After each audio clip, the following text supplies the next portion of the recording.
shortly be having the honor of welcoming Honorable Shri Rajendra Vishwanath Arlekar ji, Honorable Governor of Bihar.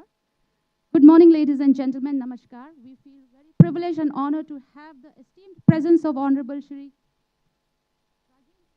Arlekar ji, Honorable Governor of Bihar, and the Honorable Chief Guest for the inaugural session of the 6th Bodh Gaya Global Dialogue 2024, organized by Nalanda University in collaboration with Deshkal Society. Please welcome them, Amisters. We are also delighted to have the presence of the esteemed dignitaries and distinguished guests,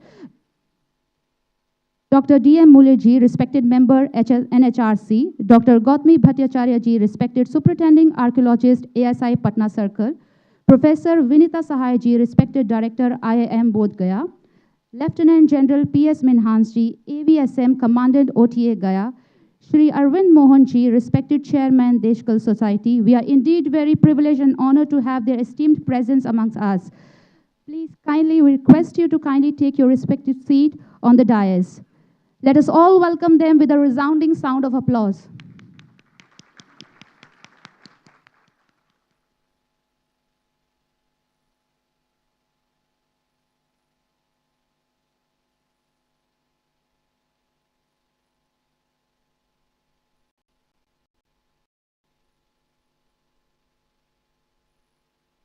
All the honorable dignitaries, we welcome you to Nalanda University. Before we proceed any further, may I request all the honorable dignitaries and everyone in the audience to please rise in respect for our national anthem.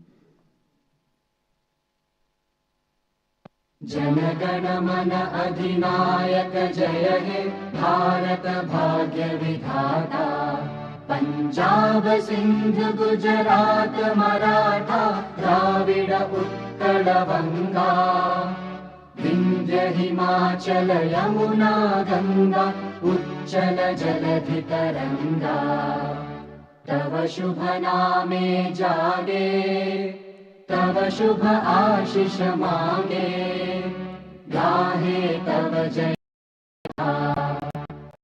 Gana Mangala Dayak Jaya He Bharat Bhagya Vidhata Jaya He Jaya He Jaya He Jaya Jaya Jaya Jaya He. All the honorable dignitaries, distinguished guests, and participants, kindly take your respective seats.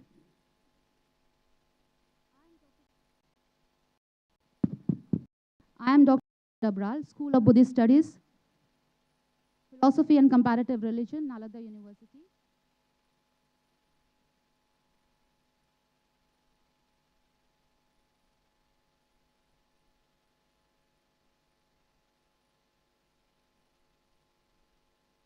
Namaskar, I am Dr. Pooja Dabral, School of Buddhist Studies, Philosophy and Comparative Religion, Nalanda University. And on behalf of Nalanda University, it gives me immense pleasure, in fact, a great privilege to extend a very warm welcome to our Honorable Shri Rajendra Vishwanath Arlekar ji, Honorable Governor of Bihar, and the Honorable Chief Guest for Inaugural Session 6th Bodh Gaya Global Dialogue 2024, organized by Nalanda University in collaboration with Deshkal Society. We also extend our warm welcome to all the distinguished dignitaries, Dr. D.M. Mule ji, member NHRC, Dr. Gautami Bhattacharya ji, superintendent archaeologist ASI Patna Circle, Professor Vinita Sahai ji, director IIM Bodh Gaya, Lieutenant General P.S. Minhans ji, AVSM Commandant OTA Gaya, Sri Arvind Mohan ji, Chairman Deshkal Society, for gracing Nalanda University with their esteemed presence occasion of the 6th Bodh Gaya Global Dialogue 2024 by Nalanda University in collaboration with Deshkal Society. Let me also convey my warm greetings and regard to our respected Vice Chancellor of this university, Professor Abhay Kumar Singh ji. We also welcome all the respected deans, faculty members, administration, other university officials, and our dear students of Nalanda University on this prestigious occasion of the esteemed visit of the Honorable Governor of Bihar to Nalanda University. Nalanda is a postgraduate research-intensive international university under the aegis of the Ministry of External Affairs, and it has been designated as an institution of national importance. What sets Nalanda University apart from all other universities is the fact that it is inspired by the academic excellence and global vision of its predecessor, the ancient Nalanda Mahavihar, has aspired to set global standards of academic and research through enabling capacity building in all areas of higher learning. Now, to commence this inaugural session with auspiciousness of the 6th Bodh Gaya Global Dialogue 2024, I take the privilege to invite Honorable Shri Rajendra Vishwanath Arlekar ji, Honorable Governor of Bihar, and all the other respected dignitaries on the dais to kindly lead us in the ceremonial act of illuminating the lamp. Please give them a round of applause.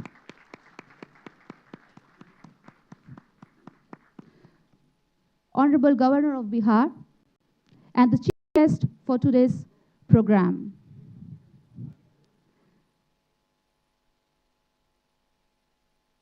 Respected Vice Chancellor of the University, Professor Abhay Kumar Singh ji. Dr. D.M. Mole ji, respected member, NHRC. Dr. Gautami Bhattacharya ji, respected Superintending Archaeologist, ASI Patna Circle. Professor Vinita Sahai ji, respected IIM Director, IIM Bodh Gaya. Lieutenant General P.S. Minhas ji. Shri Arvind Mohan ji, Chairman, Deshkal Society. Kindling a lamp is a cherished tradition that signifies the commencement of a journey towards enlightenment and prosperity, dispelling the shadow of ignorance by embracing the radiant light of wisdom. Let us all unite in fostering peace and harmony, offering our enthusiastic applause in support. Please give them a round of applause.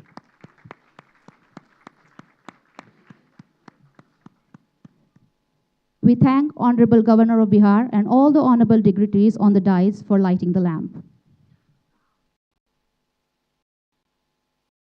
Going forward, now it's the time to express our gratitude and regard to our honorable dignitaries. For that, I would like to request our respected Vice Chancellor, Professor Abhay Kumar Singh ji, to express our heartfelt gratitude and sincere regards to Honorable Shri Rajendra Vishwanath Arlekar ji, Honorable Governor of Bihar, and the chief guest for today's program by presenting an angvast and flower bouquet. Let us all convey our deepest respect to him with a big round of applause.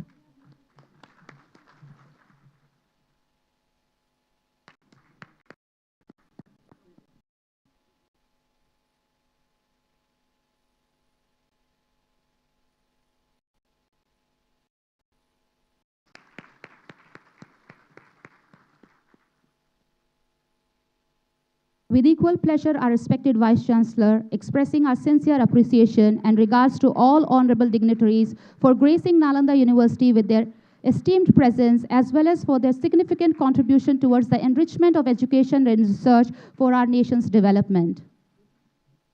Please give them a round of applause.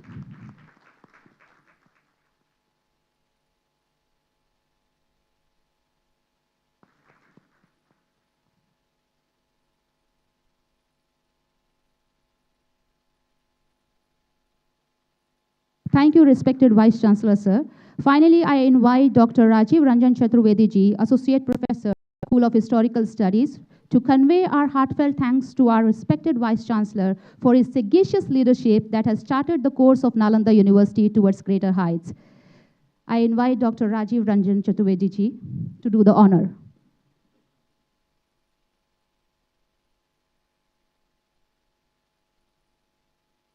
Please join them with a resounding sound of applause.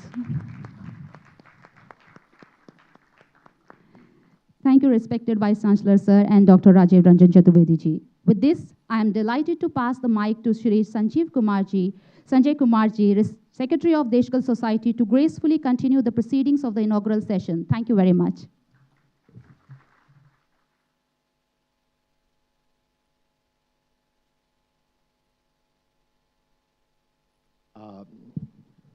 Good morning, everybody. First, I would like to invite for formal welcome to Dr. Rajiv Ranjan Chaturvedi. Kindly make them welcome.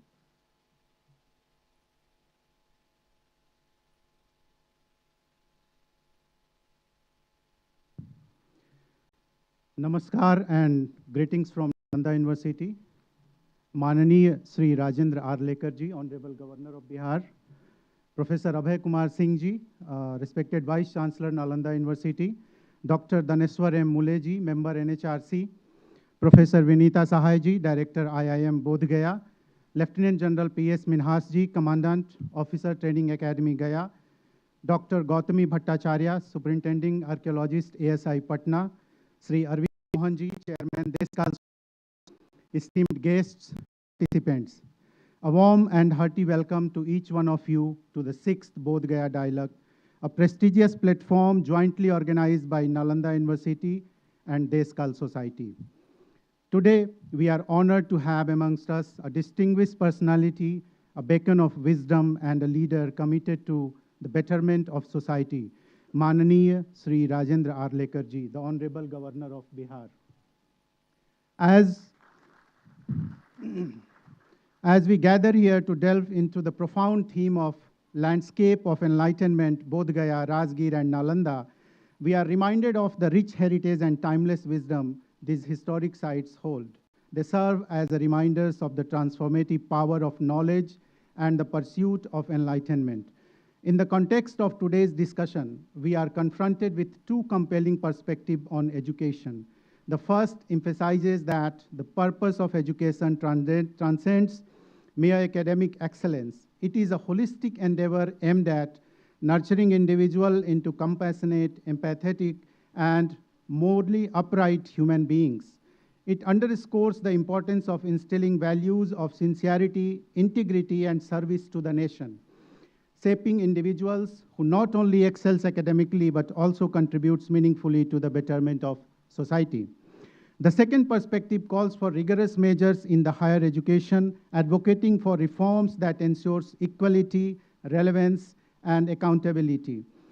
It recognizes the need to address challenges such as access, affordability, and equity in education, while also fostering an environment conducive to innovation, critical thinking, and lifelong learning.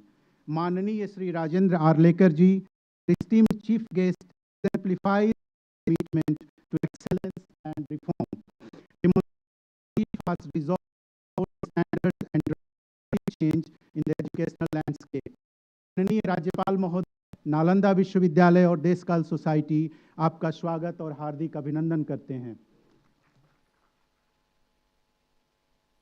Despite your hectic schedule, you agreed to inaugurate this dialogue and enlighten us with your words of wisdom. Your valued support is very much appreciated, and we welcome you with full honor and profound respect from the entire Nalanda community and Deskal Society. Ladies and gentlemen, I am honored to extend a warm welcome to our esteemed dignitaries who grace this dais today.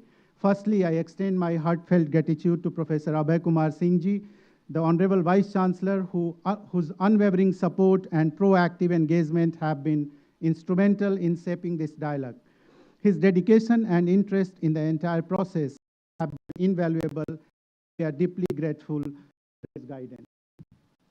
Additionally, it is with great pleasure that I welcome our guests of honor, Ambassador Dhaneshwar M. Muleji, Professor Vinita Sahai-ji, Lieutenant General P.S. Minhas-ji, Dr. Gautami Bhattacharya-ji, and Sri Arvind Mohan-ji. Your presence here today elevates the discourse and enriches our deliberations. We are honored to have you with us, and we are eagerly anticipate your insights and to our discussions. In the pursuit of knowledge, we must not only strive for academic brilliance, but also cultivate a sense of responsibility towards the society. It is through education that we can empower individuals to contribute meaningfully to the progress and prosperity of our nation. Today, as we embark on this intellectual journey, let us draw inspiration from the time of Buddha and the legacy of scholars who once graced these lands. Let us engage in thoughtful discourse, exchange ideas, and chart a course towards a brighter future for generations to come. Once again, I extend a heartfelt welcome to Sri Rajendra Arlekar ji, Honorable Governor of Bihar, whose presence dignifies our dialogue, and to all our esteemed guests and participants. May our deliberations be enlightening, our interactions enriching, and our resolve unwavering in pursuit of knowledge and enlightenment. Thank you.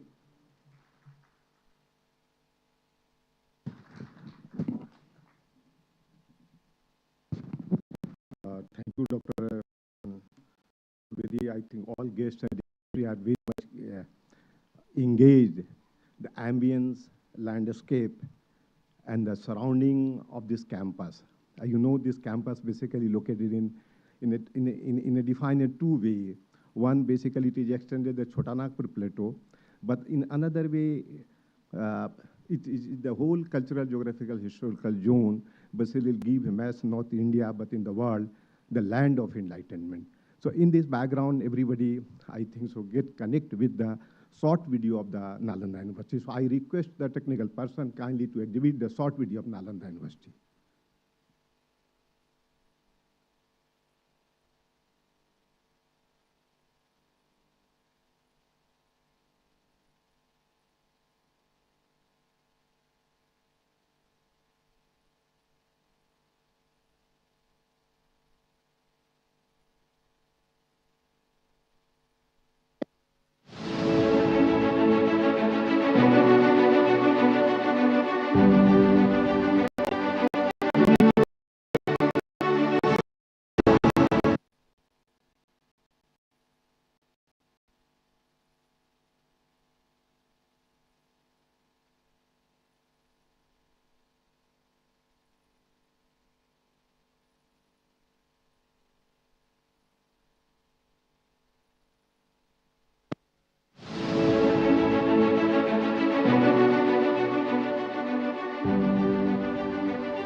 Revival of Nalanda. In February 2006, the former Indian President Dr. APJ Abdul Kalam mooted the idea of revival of the ancient seat of learning, the Nalanda University. Since then, a partnership of Asian countries, apart from India, especially Singapore, China, Japan, and South Korea have played active roles in reviving the Nalanda University.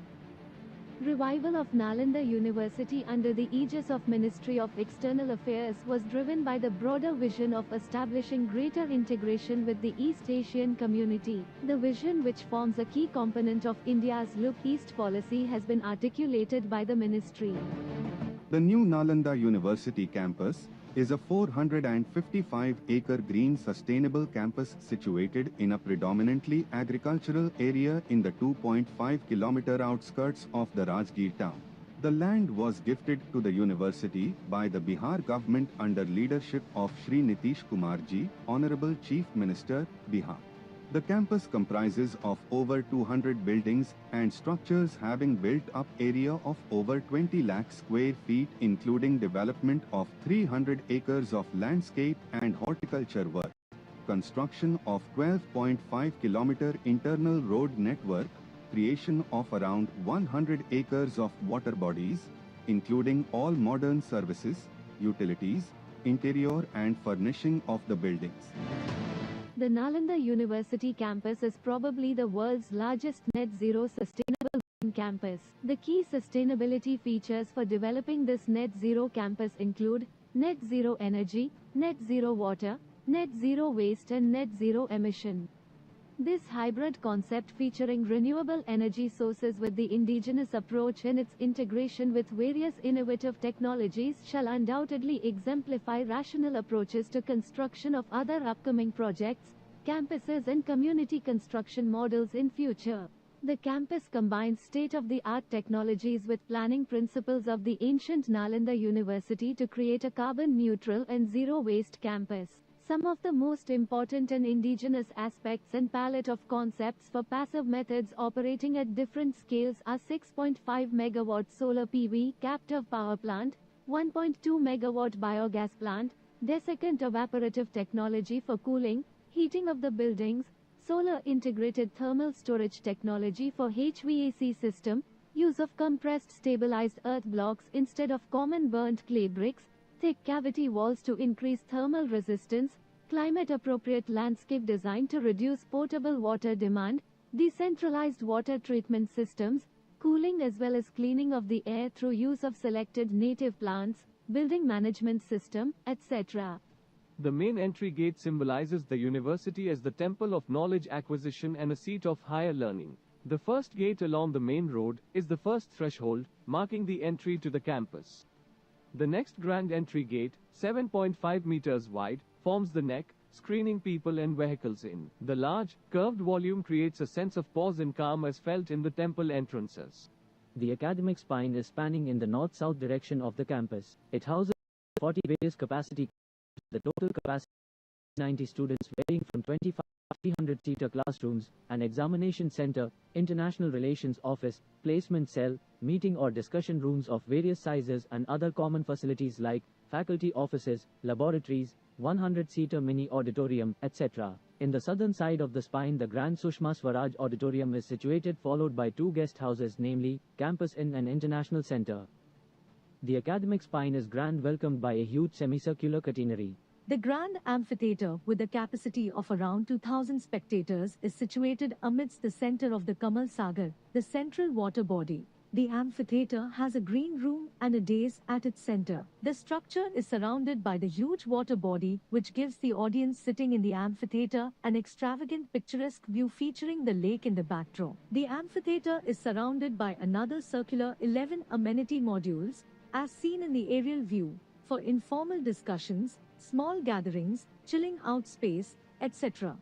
The administrative building is the backbone of the governance structure. This building with two wings is situated in the eastern part of the campus. The university administration, comprising of the Vice-Chancellor's Secretariat, the administration, and the finance, are housed in these two wings. In the northern side of the building, the huge 30 feet by 20 feet Indian tricolor mounted on a 108 feet tall flag mast multiplies the magnanimity and pride of the campus. The ahas and pines, as a part of the Net Zero Sustainable Campus Water Management System, adds to the exquisiteness of the aesthetics of the building. Like the rest of the campus, this building is also environment resilient and reduces carbon footprint, be it in the form of usage of construction material, methodology adopted, or the strategic energy, including water conservation techniques.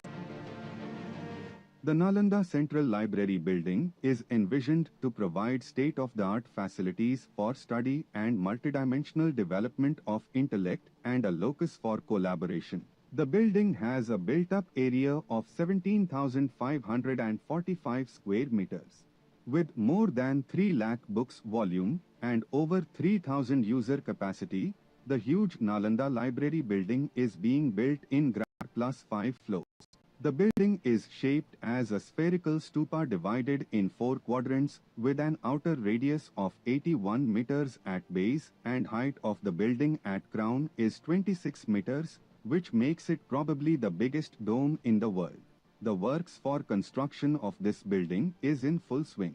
In order to fast-track the progress, precast construction methodology has been adopted, wherein the structural member pieces of RCC pre-stressed columns, beams, walls and slabs are cast in the casting yard, transported at the site and erected sequentially floor by floor. Over 75% of the civil works for the building is completed. The Nalanda Yoga cum Meditation Center is being built right at the opposite to the Central Library building.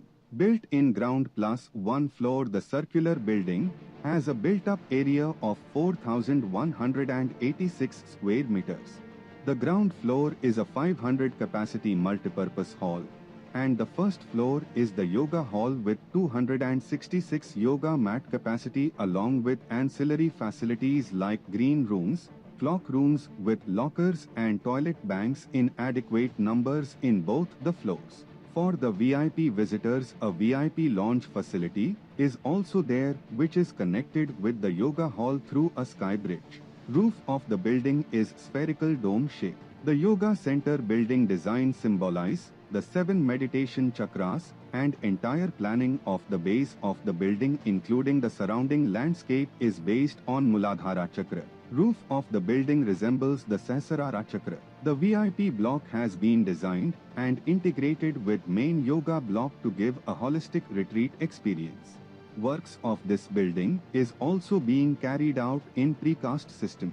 Erection of both the floors of the building has been completed, and overall physical progress of the building is over 80%.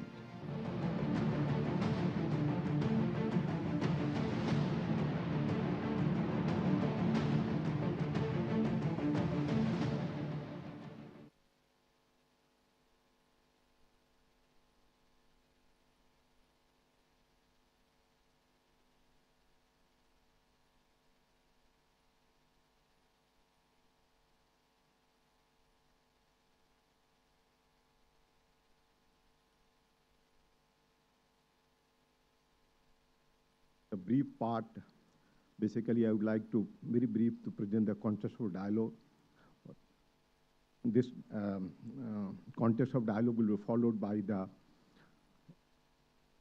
observation and reflection of the dignitary and Honorable Governor Sri Rajendra Alikarji. Respected Honorable Governor Sri Rajendra Alikarji, the chief guest of the special occasion and dignitaries of DICE, Dr. D.M. Mule, Honorable Member, National Human Rights Commission, Government of India, Sri Arvind Mohanji, Chairperson, Deshkal Society, Lieutenant General P.S. Minhas, ABSM. It is an abbreviation, so in fact, I have no idea how can you spell it out.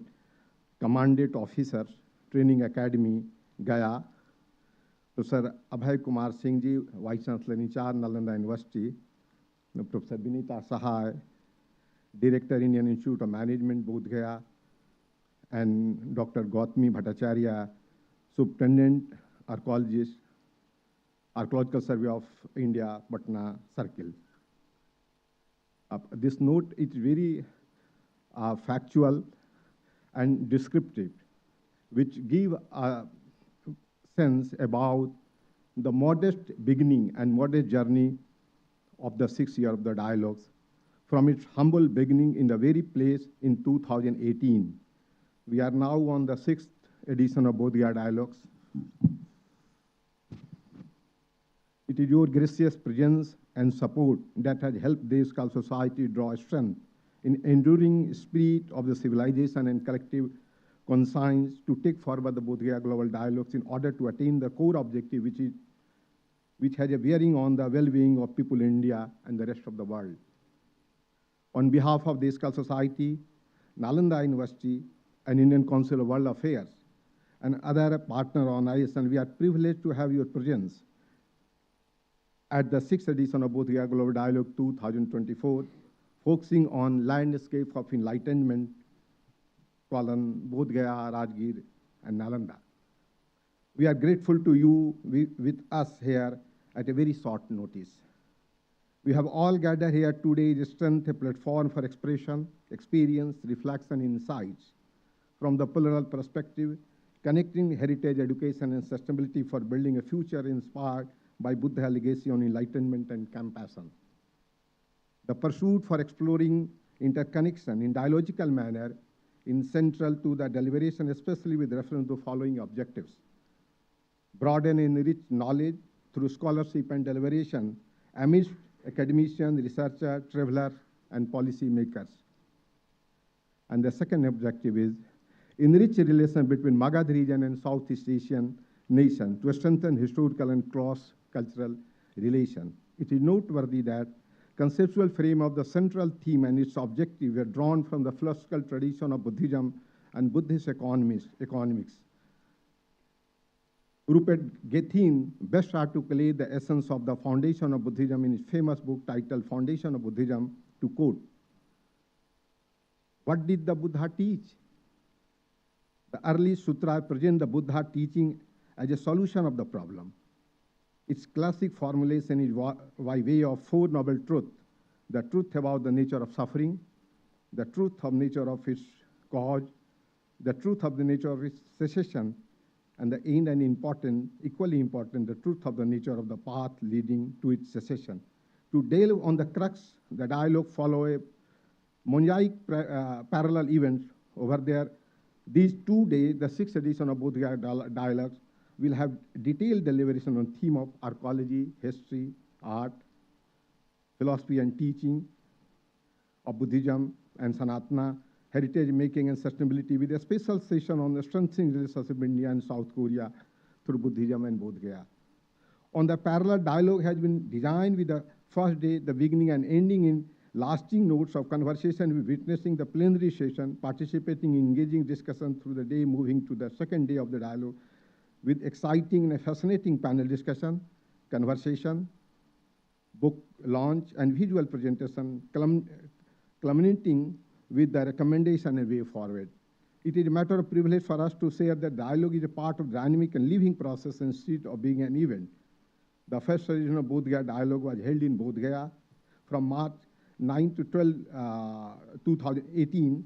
The second, third, fourth edition were held respectively in March 20, and 20 in Indira Gandhi National Culture for Arts, New Delhi, and the fourth and fifth returning to Bodh Gaya in March 2022 and 2023. The multi-stakeholder dialogue brought together reputed institutions of the government and the non-government, including the public and private sector in India. At the end, I would like to bring to your attention there are few tangible and intangible outcomes in the journey of Bodh Gaya dialogue. Suffice is to say that tangible outcomes include successful launch and conducted online certificate course on multifaceted aspects of Bodh Gaya and the philosophy and teaching of Buddhism, publication of Imaging Bodh Gaya Shared Histories and the Common Future, and a certificate course on redesigning Buddhist arts and sculpture of Bodh Gaya.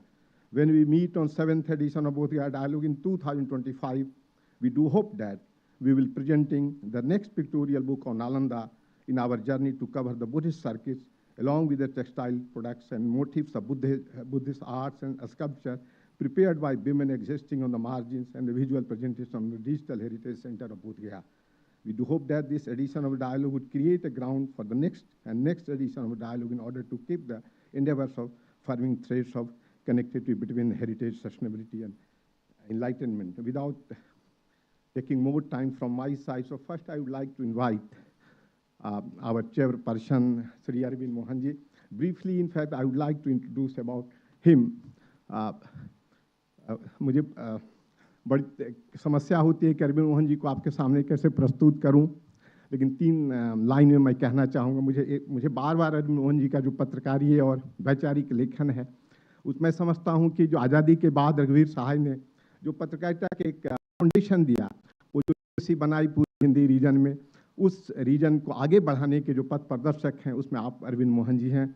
हाल के दशकों में अरविंद मोहन जी ने जो एक बड़ा काम किया कि गांधी का जो साहित्य है और गांधी का जो कम्युनिकेशन और विचार है, उसमें कई अनछुए पहलू मुझे लगता है कि अरविंद मोहन जी ने 10 सालों में लाया। उसमें 2 उदाहरण आपके सामने रखना चाहूँगा और बहुत ध्यान देने की बात है कि जब गांधी चंपारण में 12 अप्रैल 1917 को आए, तो सबसे बड़ी समस्या गांधी के साथ थी कि जिनके साथ उनका संवाद होना था, जिस मुद्दे पर गांधी चंपारण में आए, वो पूरा का पूरा इलाका भोजपुरी रीजन था। गांधी ने 12 अप्रैल 2017 को गांधी आए और गांधी चंपारण से 18 जनवरी और 22 जनवरी को बम्बई के लिए लौटे। ये जो पूरे का जो समय रहा, उसमें उन किसानों जिनकी भाषा भोजपुरी थी और पहली बार गांधी चंपारण में आके भोजपुरी भाषा से अवेयर हुए, उनके साथ कैसे संवाद गांधी ने किया, उस पर एक अनुपम कृति है। और हाल में पूरे गांधी की यात्रा में जो 75 ऐसी महिलाएं हैं, जो गांव की दलित महिलाएं भी थी और स्वीडिश भी थी, ब्रिटिश भी थी, यूरोपियन भी थी, उनके बीच में कैसे संवाद था और कैसे पूरे राष्ट्र निर्माण और राष्ट्रीय आंदोलन को बढ़ाने में उन महिलाओं का योगदान रहा, उस पर एक किताब अभी हाल में इनकी आई है। मुझे लगता है कि अगर आप गूगल पर खोल करें कि हिंदी में 10 साल में गांधी पर जो वैचारिक चिंतन और लेखन रहा, उसमें सबसे अग्रणीय नाम आप अरविंद मोहन जी। एक आग्रह और अरविंद मोहन जी के साथ कि जब आप मंच पर आएँ तो हम आपसे आग्रह करेंगे कि कृपया 5 मिनट में अपनी बात को रखें। आप अरविंद मोहन जी।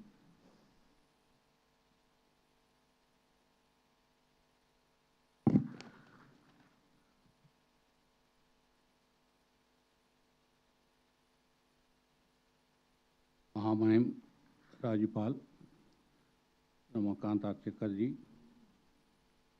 मूले जी, विनीता सहाय जी, लेफ्टिनेंट जनरल मिन्हास,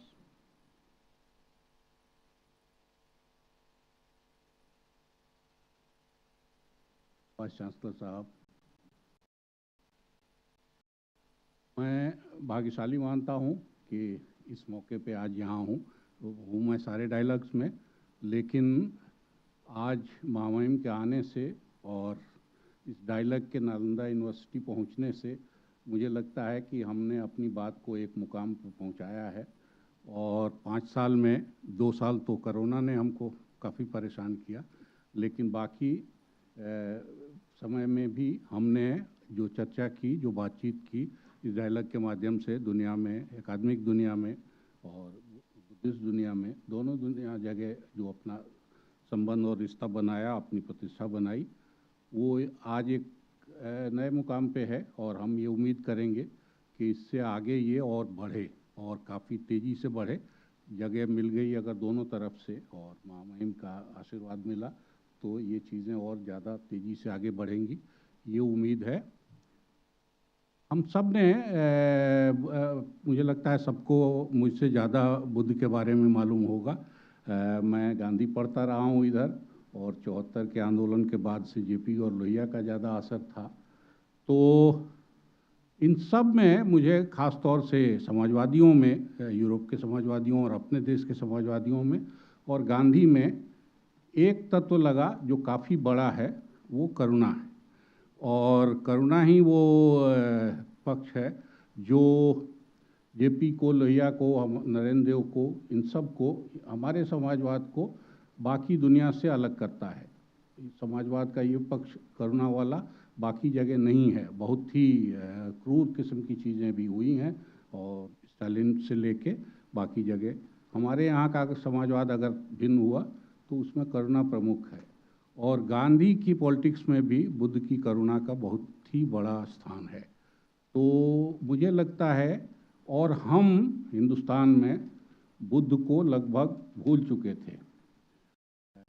अभी 100 साल पहले की स्थिति आप देखेंगे तो आपको लगेगा कि हिंदुस्तान में बुद्ध नामक कोई चीज़ थे, या इतना बड़ा आंदोलन, इतनी बड़ी सामाजिक क्रांति हुई 2500 साल पहले, उसके बहुत सारे अवशेष नहीं थे। ये सब 100 साल में, बल्कि भक्ति आंदोलन के समय भी आप देखेंगे तो आपको बाकी सब पंथ दिखाई देंगे, बुद्ध का पंथ नहीं दिखाई देगा कहीं। तो 100 साल में बुद्धिज़्म फिर वापसी कर रहा है। बुद्ध ने खुद कहा 5000 साल हमारा चलना है, तो 2500 साल में हमारे यहाँ नीचे आया है।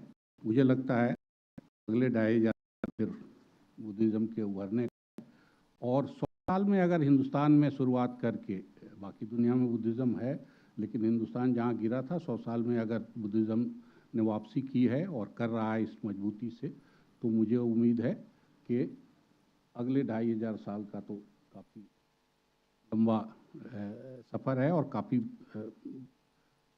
स्वर्णिम सफ़र है। लेकिन बुद्धिज़्म गिरा क्यों?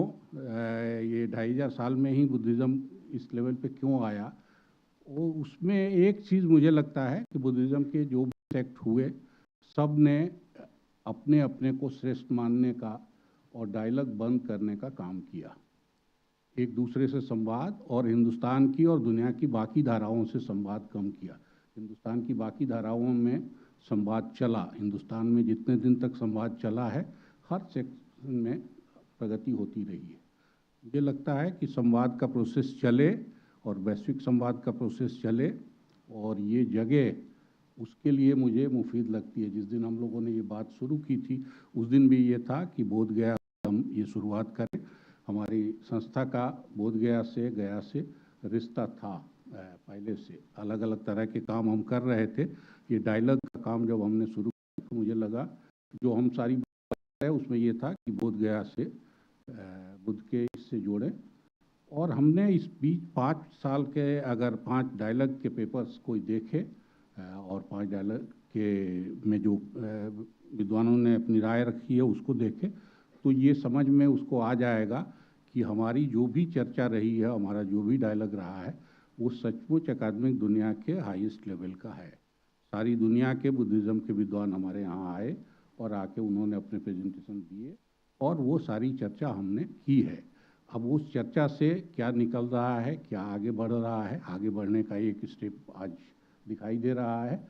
और मुझे लगता है कि ये प्रोसेस चलता रहे तो चीज़ें और तेज़ी से ज़्यादा आगे बढ़ेंगी, और शायद उन बीमारियों को, उन कमजोरियों को दूर करने में मदद मिलेगी जिससे हमारी ही ज़मीन में बुद्धिज़्म कमज़ोर हुआ था, बुद्ध कमज़ोर हुए थे। तो डायलॉग बढ़े और इस मुकाम पे आया है। इसके लिए मैं संजय को खास तौर से सबसे ज़्यादा, मुझे तो रह के संजय से कई बार थोड़ी भगदड़ भी होती है कई चीज़ों में, आपस के कामकाज में, लेकिन उनकी ऊर्जा और उनकी समझदारी दोनों से कायल हूँ मैं कि किस तरह से सब चीज़ें चला रहे हैं और चला के इस मुकाम पर ले आए हैं। तो ये उम्मीद करनी चाहिए कि और नए साथियों का साथ मिलेगा, यूनिवर्सिटी जैसे नालंदा यूनिवर्सिटी जैसे का साथ मिले तो ये काम और तेज़ी से आगे बढ़ेगा। इतने ही कह के मैं अपनी बात ख़त्म करता हूँ और ये उम्मीद करता हूँ कि आज जो जिस जगह हम हैं ये और आगे ही बढ़ेगा ये कदम। Thank you, Arvind Mohanji, for your kind words and reflective remark. Before I would like to invite one of the most special dignitary. Before I would like to introduce to him. Lieutenant General P.S. Minhas took over as a commandant of OTA Gaya on 6th April. The general officer was awarded the coveted Sword of Honor at IMA Dehradun. Before taking over as a commandant, he had had successful tenure of first year each at GOC Konark Crops and GOC Madhya Bharat area. It is a special honor for us to have a gracious presence of a forefront fighter with us today. So can I request to kindly Lieutenant General P.S. Minhas reflect a remark on this special occasion.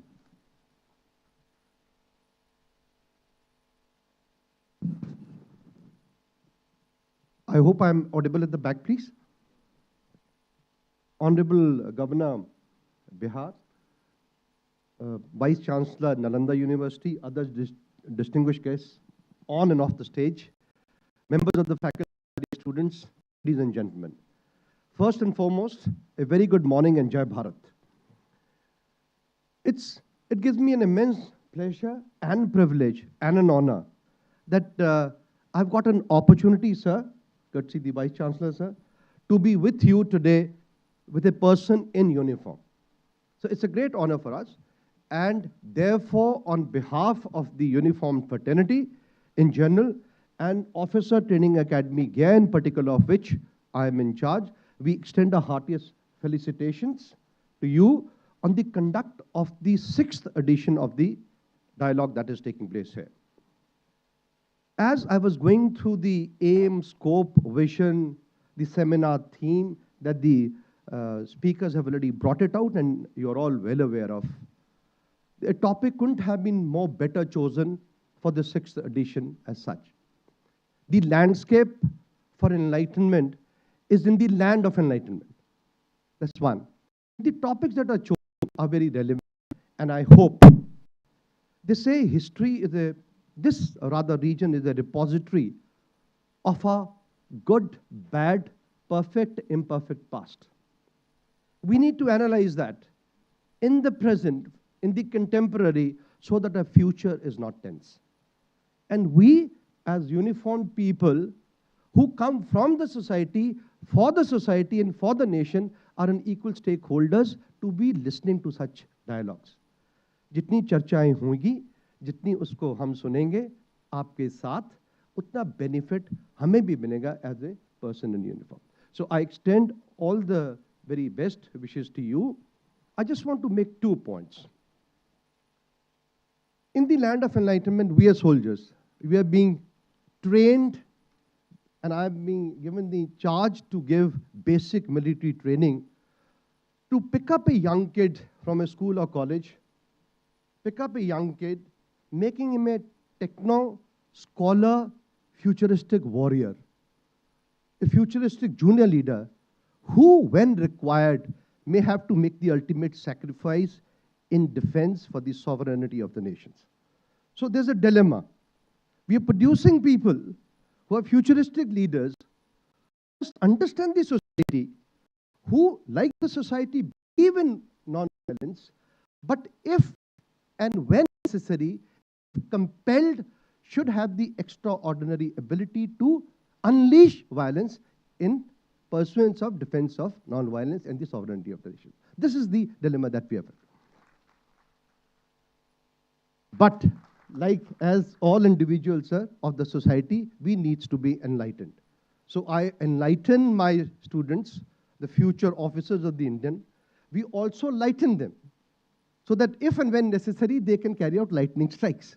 Okay? So that is the kind of a dilemma that is. So for you in particular, you will get enlightened, or the perceived enlightenment you'll get has little or minimal value if the so-called enlightenment absorbed by you is not assimilated and not percolated or proliferated to the target audience.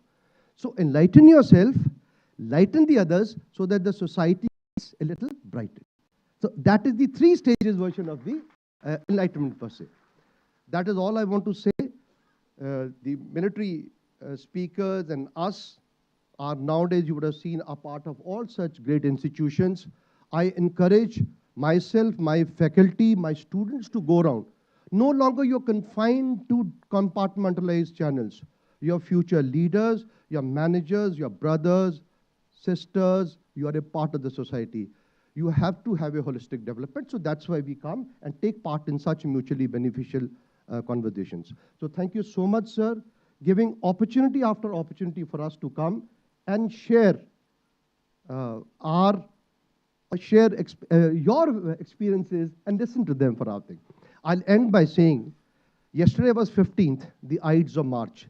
Let 16th and 17th be the ideas for March from the global dialogues. Jai Hind and God bless. Thank you so much, Lieutenant General Minhas. This is not easy to reflect which time the moderator allotted, but I think so within that you have completed your very reflective observation and remark on the occasion of the 6th anniversary of Bodh Gaya dialogue. Before I would like to invite the special dignitary, just I would like to introduce to her Dr. Vinita Sahai, the second woman in the country appointed by the Government of India to the head of the Indian Institute of Management based in Bodh Gaya. She joined IIM Bodh Gaya as the founder director.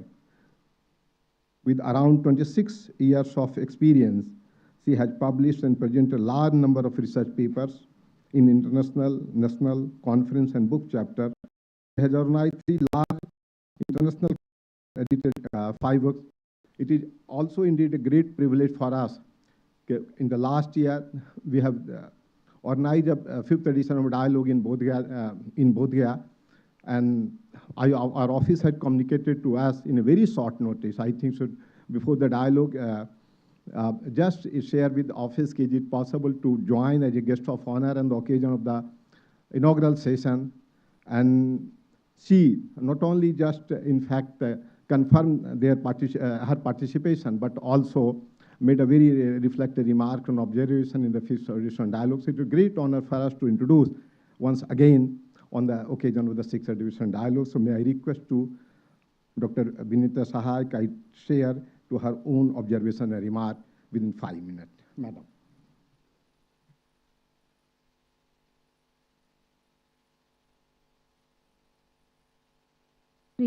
Rajendra Arlekar, Honorable Governor of Bihar, distinguished colleagues, fellow professors on and off the dais, media persons, most importantly, students, ladies and gentlemen. Indeed, today is a very, very special day. 4 magical things are happening. 1, I'm getting to spend some more time with our very, very distinguished governor. I must say, the timing is so right. इतने गरिमामयी पद की पिछले कुछ महीनों से मैं जो देख रही हूँ कि गरिमा कैसे बढ़ रही है, स्कोप कैसे बढ़ रहा है, कंट्रीब्यूशन कैसे बढ़ रहा है, सर बहुत बहुत धन्यवाद। टाइमिंग इसलिए भी मैजिकल है, 1.4 billion population, 70% less than 35 can there, and especially in the land where we belong, Bihar, where we continue to say, oh, we are not so endowed, without realizing that we are endowed with the most precious resource, that is human resource. A human resource which is 70% of which is less than 35. Median age of India, 28. And mind you, this is not just demographic details. At least to a teacher in me, this gives me goosebumps. इस बार हमने अपने देश को नहीं बढ़ाया,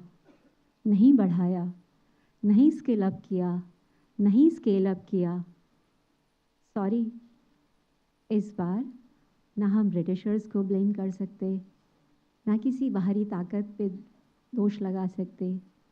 इस बार सारा blame, सारा डिस्क्रेडिट हमारा होगा, पूरी सोसाइटी का, बट ज़्यादा टीचर्स का, सबसे ज़्यादा एजुकेटर्स का। और इस बार तो हम ये मौका जाने नहीं दे सकते, इसीलिए बहुत इम्पॉर्टेंट है। एंड थैंक यू देशकाल सोसाइटी, इस डायलेक्ट्स को, इस फोरम को भी एजुकेशन में ले आने के लिए। पिछले साल हम होटल में मिले थे। Good that you chose an educational institution, good that you the custodian of the education we have government. Now it is in right space because the conversation has to be around education. The conversation has to be around knowledge creation. Mind you, this comes naturally to this space. ये तो हमारी धरोहर है। नालंदा में बैठ के तो हमें हर क्षण, हर पल ये महसूस होता है कि ये तो हम सालों से, सदियों से करते आ रहे हैं। इंडिया 1700 साल तक लगातार इकोनॉमिक सुपर पावर था। अमेरिका को अभी 100 भी नहीं हुए, बट द प्रॉब्लम इज था, but that is the opportunity as well. Nalanda था, बट जब इस भवन में आते हैं तो it is opportunity as well. Enlightening university से एनलाइटनिंग IIM, हम ऐसे ही कहते हैं अपने IIM को। क्या माहौल है, क्या अपॉर्चुनिटी है। और आज मेरे लिए बहुत मैजिकल डे है because yes, this is my maiden visit to Nalanda, but the much awaited. हम दोनों संस्थान लगे हुए थे अपने आप को बनाने के लिए, अपने आप को इस राह पे पहुंचाने के लिए कि आगे बढ़ के कम से कम तो मिला सके। So Abhay ji, thank you so much for inviting me today because this is the beginning of a new relationship between two institutions, both of course from different ministries, but with a very, very, very common purpose to reclaim which was ours, to relive which was very natural to us. And you know, you can see the telltale signs. It is Bihar which is ruling the world. It is India which is ruling the world. I don't want to flood you with the demographic details, but look at what the knowledge workers have done in US. Today the economy is governed by all knowledge organizations, be it Meta, be it anything. It's all ruled by Indians. I belong to business school education. There are 103 vice chancellors, dean, directors, provosts of Indian origin in US, heading institutions of management education. We have arrived and nothing can stop us. So in these such glorious moments in the realm, in the history, in the timeline, responsibility is huge, which is why education has to be the priority. And within education, like something which my earlier speaker talked about, that when we talk of socialism, socialism with compassion, when we talk of management education, you see, we came into being in 2018. Though physically we were set up in 2015, but the team's building started in 2018. And as a management institution, we were wondering what we should be. हम क्या बने? 70 साल में बहुत सारे भी 21 IIM हैं इस वक्त देश में.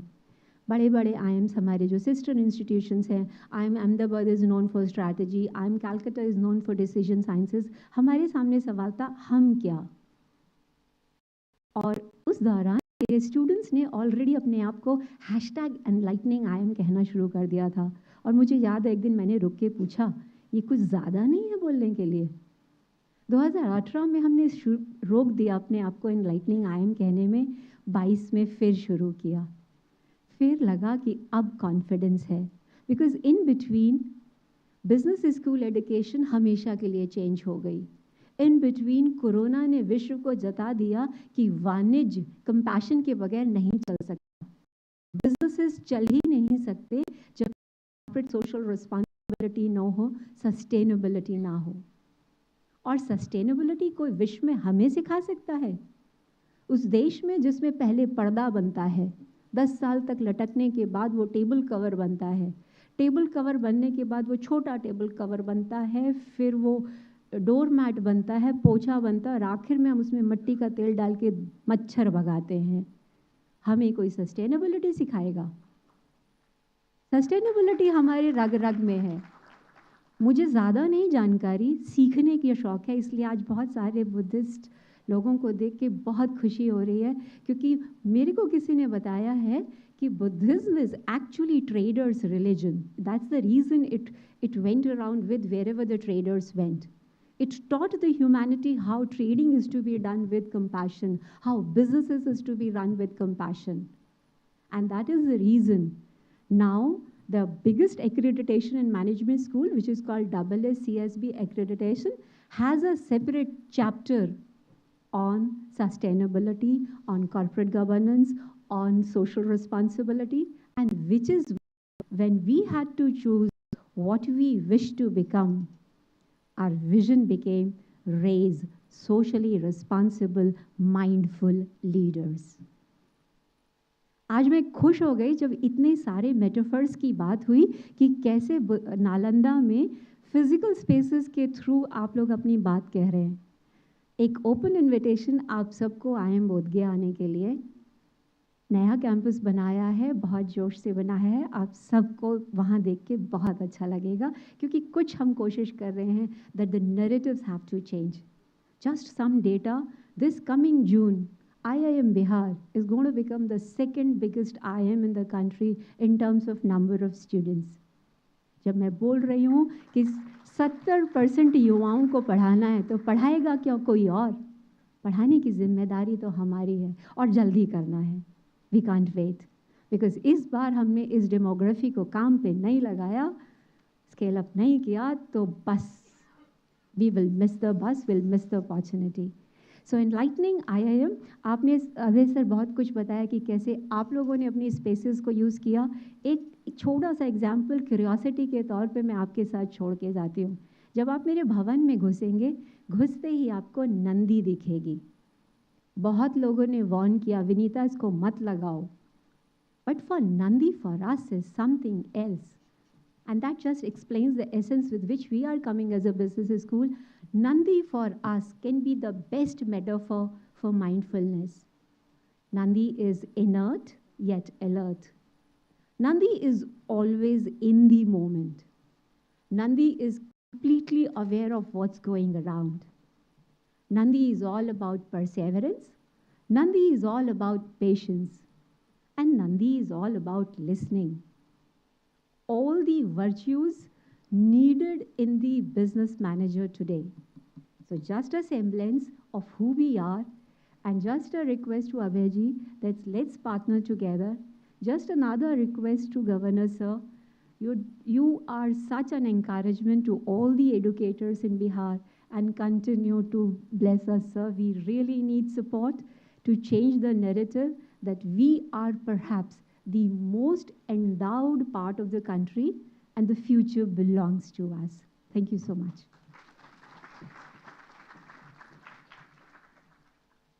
First of all, I express sincere Extremely sorry for the interrupting the middle of this your speech, but the speech is very reflective and wider content to connect market sustainability and Buddhism. May I request to kindly Dr. Gautami Bhattacharya, who is archaeological superintendent of the Patna Archaeological Survey of Patna region. Ma'am, please come.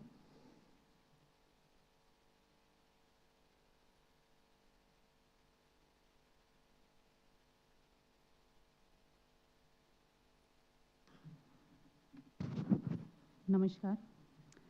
His Excellency Governor of Bihar, Professor Abhay Kumar Singh, Vice Chancellor, Nalanda University, Rajgir, Shri Arvind Mohan, Chairman, Deshpal Society, Professor Sahai, Director, IIM Bodh Gaya, Lieutenant PS he is left facing me, Dr. D.M. Mule, Member, NHRC, participants, ladies and gentlemen, members of the media, and the august gathering of all the seekers of knowledge who are present here today.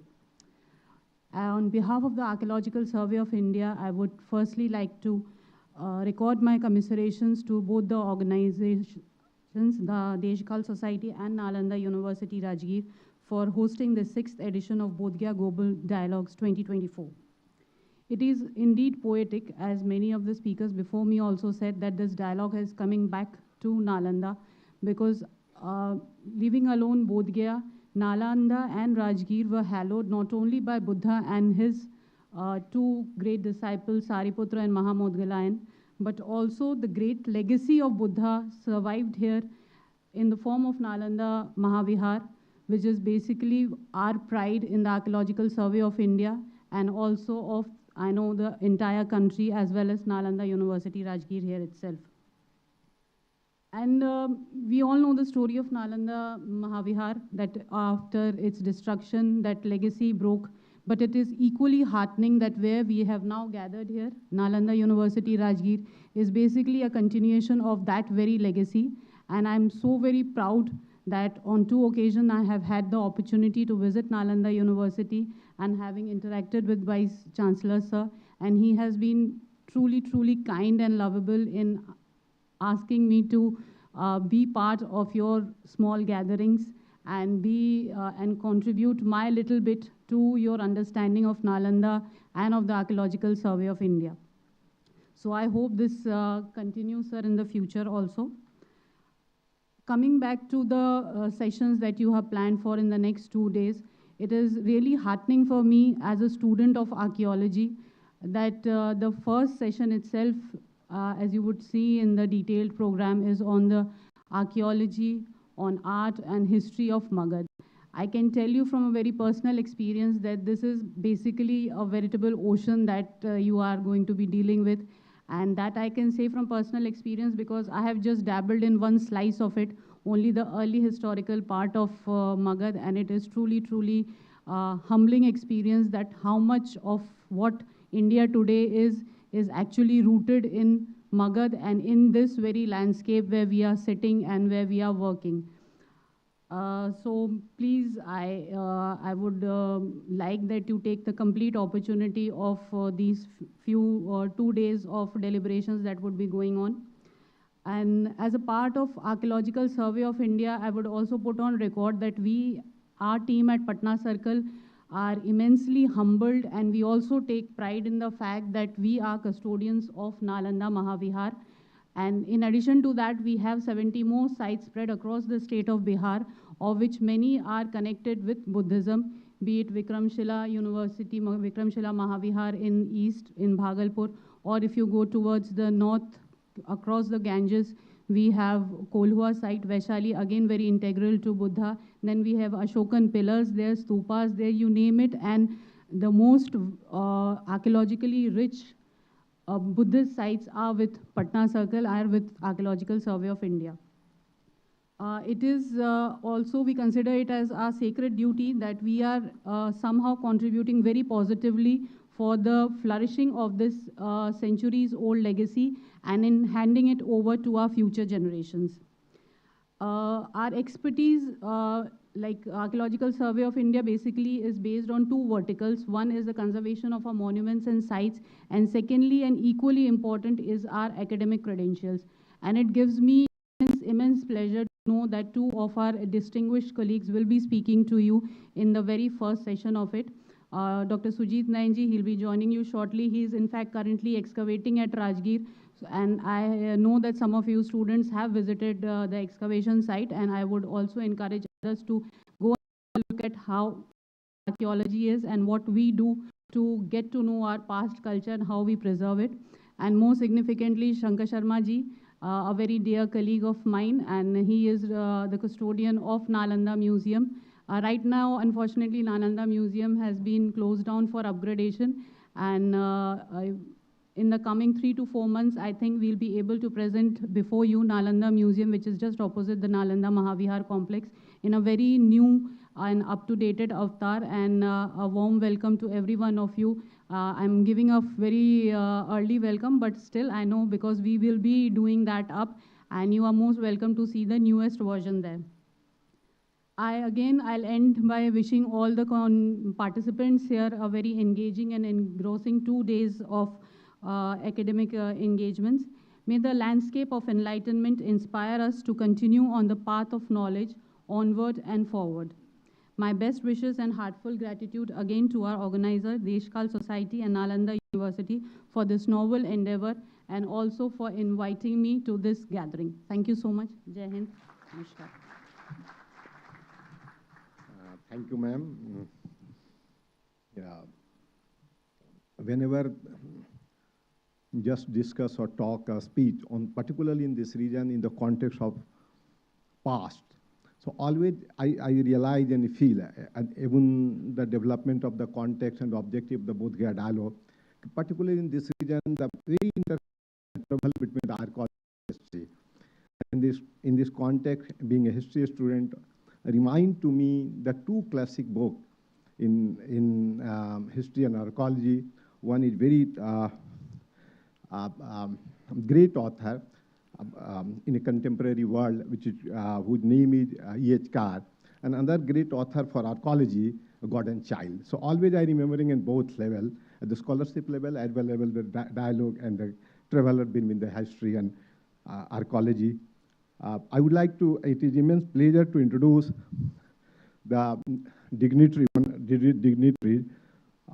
the special dignitary, to Honorable Dr. D.M. Mule, currently Honorable Member of the National Human Rights Commission. Dr. Mule joined the Indian Foreign Service in 1983. Besides serving at the Ministry of External Affairs in New Delhi, he has also contributed to work in Indian mission to Tokyo, Moscow, and Port Louis, including the last establishment of foreign assignment in New York as a Consul General of the Government of India. He did diverse assignment in Ministry of the Commerce and Industry as well as Ministry of Finance, and served as an advisor in the Cabinet Secretariat. Ambassador Mule was Consul General of India in New York.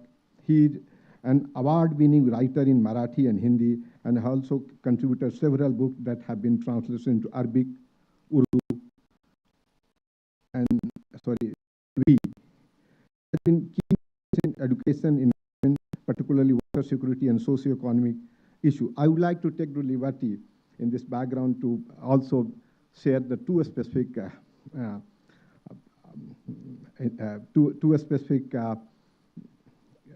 aspect regarding the Dr. Mule.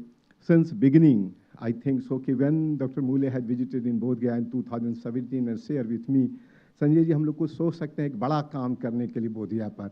हम बोले sir आप बताएं कैसे उसको सोचा जा सकता है. तो हम लोग बैठते हैं और डिटेल बात करते हैं, लेकिन एक बात तो इंसाइट मुझे मिल रहा है इस पूरे इलाके रीजन से, वो ऐसा फील होता है कि एक जगह है, एक historical, cultural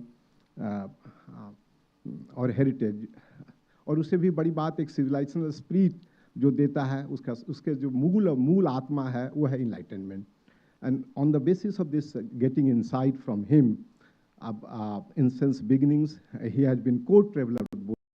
It is immense pleasure to us In fact, in the 6th edition dialogue, he make presence in this occasion. One thing, and second, also, I'm taking time, very sorry for this.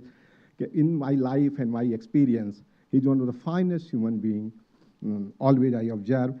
And I have learned from him his humility, his kindness, and compassion in a practice or in a theory, in both. So I would like to invite to Dr. Mule to kindly make your reflective remark on this occasion.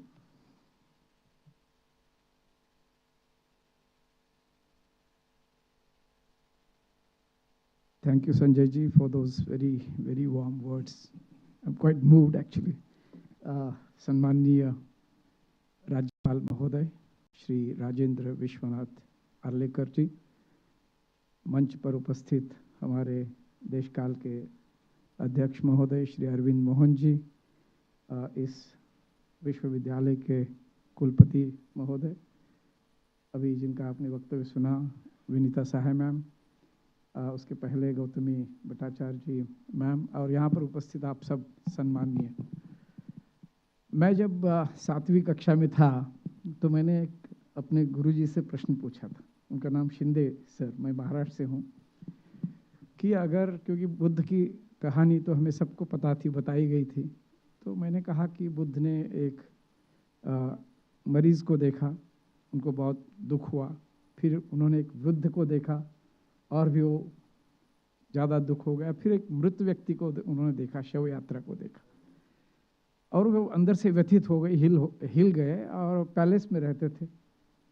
तो उनको लगा कि इस दुख के ऊपर कुछ न कुछ उपाय होना चाहिए, मुझे मार्ग जो है उसका ढूंढना पड़ेगा, और उन्होंने अपना राजमहल छोड़ दिया।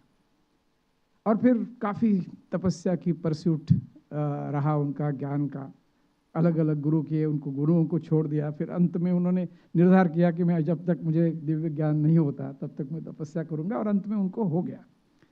तो मेरे गुरुजी को प्रश्न पूछा मेरे कि अगर दिव्य ज्ञान हो गया और उसको काफ़ी 200-500 साल हो गए, तो आज भी समाज में लोग बीमार क्यों हो जाते हैं, बूढ़े क्यों हो जाते हैं, और फिर मर क्यों जाते हैं? और उन्होंने, मुझे याद है, कुछ जवाब दिया था, लेकिन इट वॉजंट कन्विंसिंग, मुझे नहीं लगा कि उनको वो मेरा उत्तर दे पाए। लेकिन जब भी जिंदगी की मैंने जो यात्रा की, उसमें मैंने ये समझा कि the pursuit of enlightenment has to be your own individual journey. Enlightenment cannot be obtained from somebody else. It has to be your realization. आजकल के मैनेजमेंट की भाषा में उसको सेल्फ एक्चुअलाइजेशन, सेल्फ रियलाइजेशन वगैरह बोलते हैं, number 1. Number 2 is it has to be also a collective journey of pursuit of enlightenment. और मुझे याद है, मैंने संजय जी को बताया था कि डेवलपमेंट की बात ना करें हम सिर्फ, क्योंकि डेवलपमेंट के साथ जो है, जो मिजरी आती है, वो हम सब लोग देख रहे हैं। तो डेवलपमेंट के साथ एनलाइटनमेंट अगर नहीं है इकट्ठा, तो वो डेवलपमेंट व्यर्थ है। And we see the consequences today कि हमारा development is almost becoming like a destruction. The pursuit for only material development with no linkage to the overall human well-being is something that is very, very disturbing. और भारत की खासियत क्या रही है कि throughout civilizational history, throughout last 2,500 or 5,000 history, India has continuously strove to find out what is the truth, and we all realize that the truth is beyond, in addition to what we do as human beings. Arvind Mohan ji ने कहा कि we lost Buddhism, but maybe we also found it in our constitution.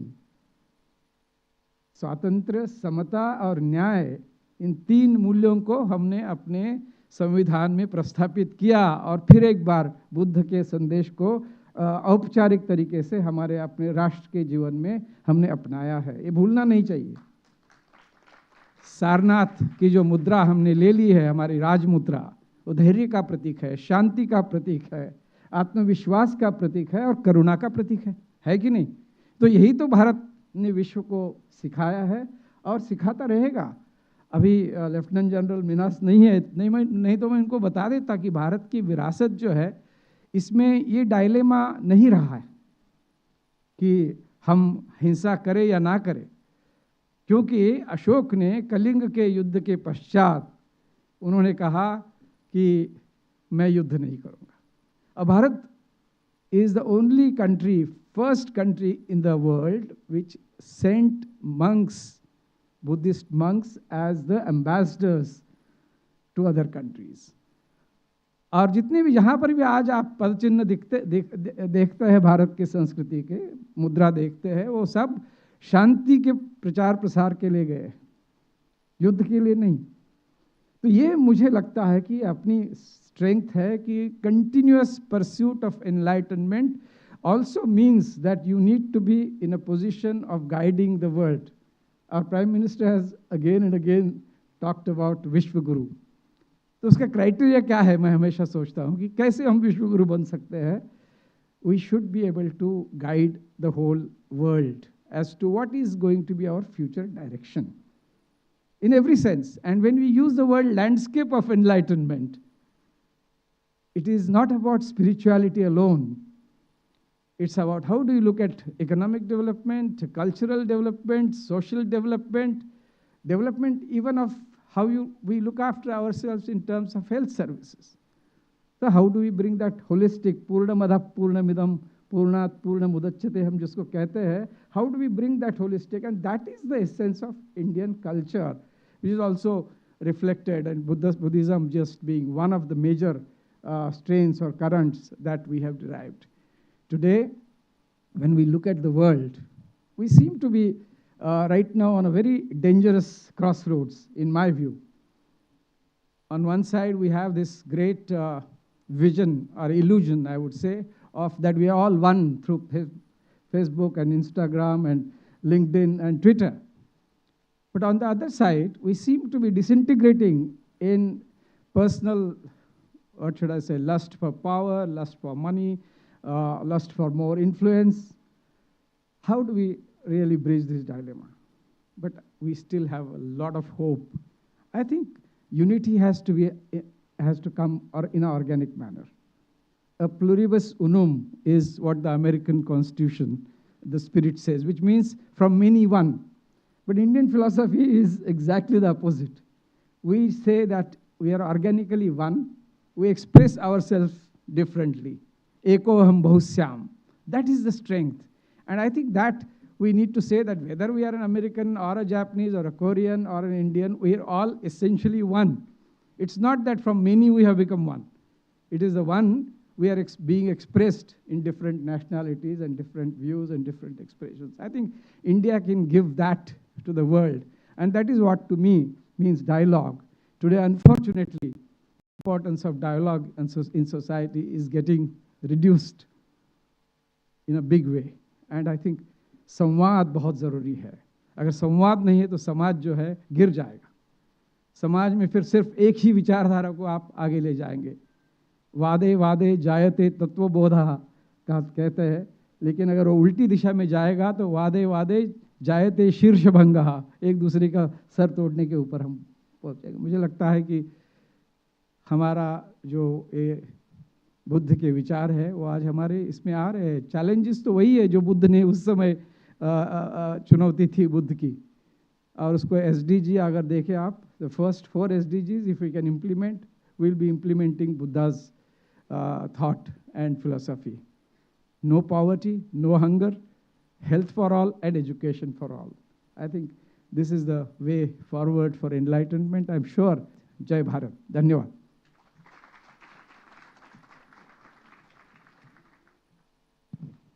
Thank you so much, sir. We are very happy to share Professor Abhay Kumar Singh ji, the Vice Chancellor in charge of Nalanda University, had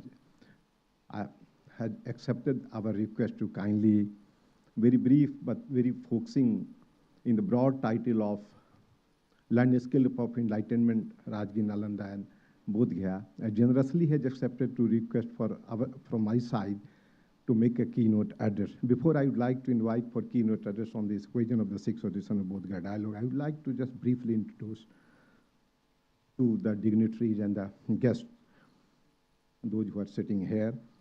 Professor Singh received his education in Madhya Pradesh, Rohilkhand University, Bareilly, and obtained PhD in Ancient History and Culture. He studied a course in Greek language and civilization in the University of Pataras, which is located in Greece. Presently, as interim Vice Chancellor, Nalanda University, Rajgir, where he has been serving as Dean School of Historical Studies and Dean International Relations.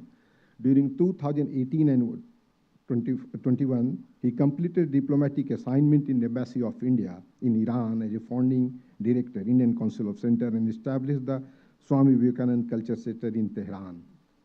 Professor Singh was awarded the World Prize for the book for the Year of the Islamic Republic of Iran 2006 by the President of Iran for his contribution, and later a felicitation with a citation plaque by the Vice President of Iran in May 2008. He was invited to participate in the prestigious UNESCO colloquium on Afghanistan, meeting point between East and West, in Montreal, France in 2003. He has presided in international and national conferences and presented his research in India, France, Greece, and Iran, having more than 70 presentations. He was awarded 2 Best Paper prizes in prestigious national conference. He has published 50 research papers, authored 1 book, co-edited 8 books, and produced 3 museum publications. In addition, I would also like to take the liberty in 2 months ago, when first formally, in fact, I got the opportunity to meeting with you. Just, I was very much humble for his generosity, kindness, and in a very participatory approach, how to engage and how to associate the partner with the broader objective of the dialogue. So may I request Professor Singh kindly to deliver a keynote address on this, on the occasion of the 6th edition dialogue. Professor Singh.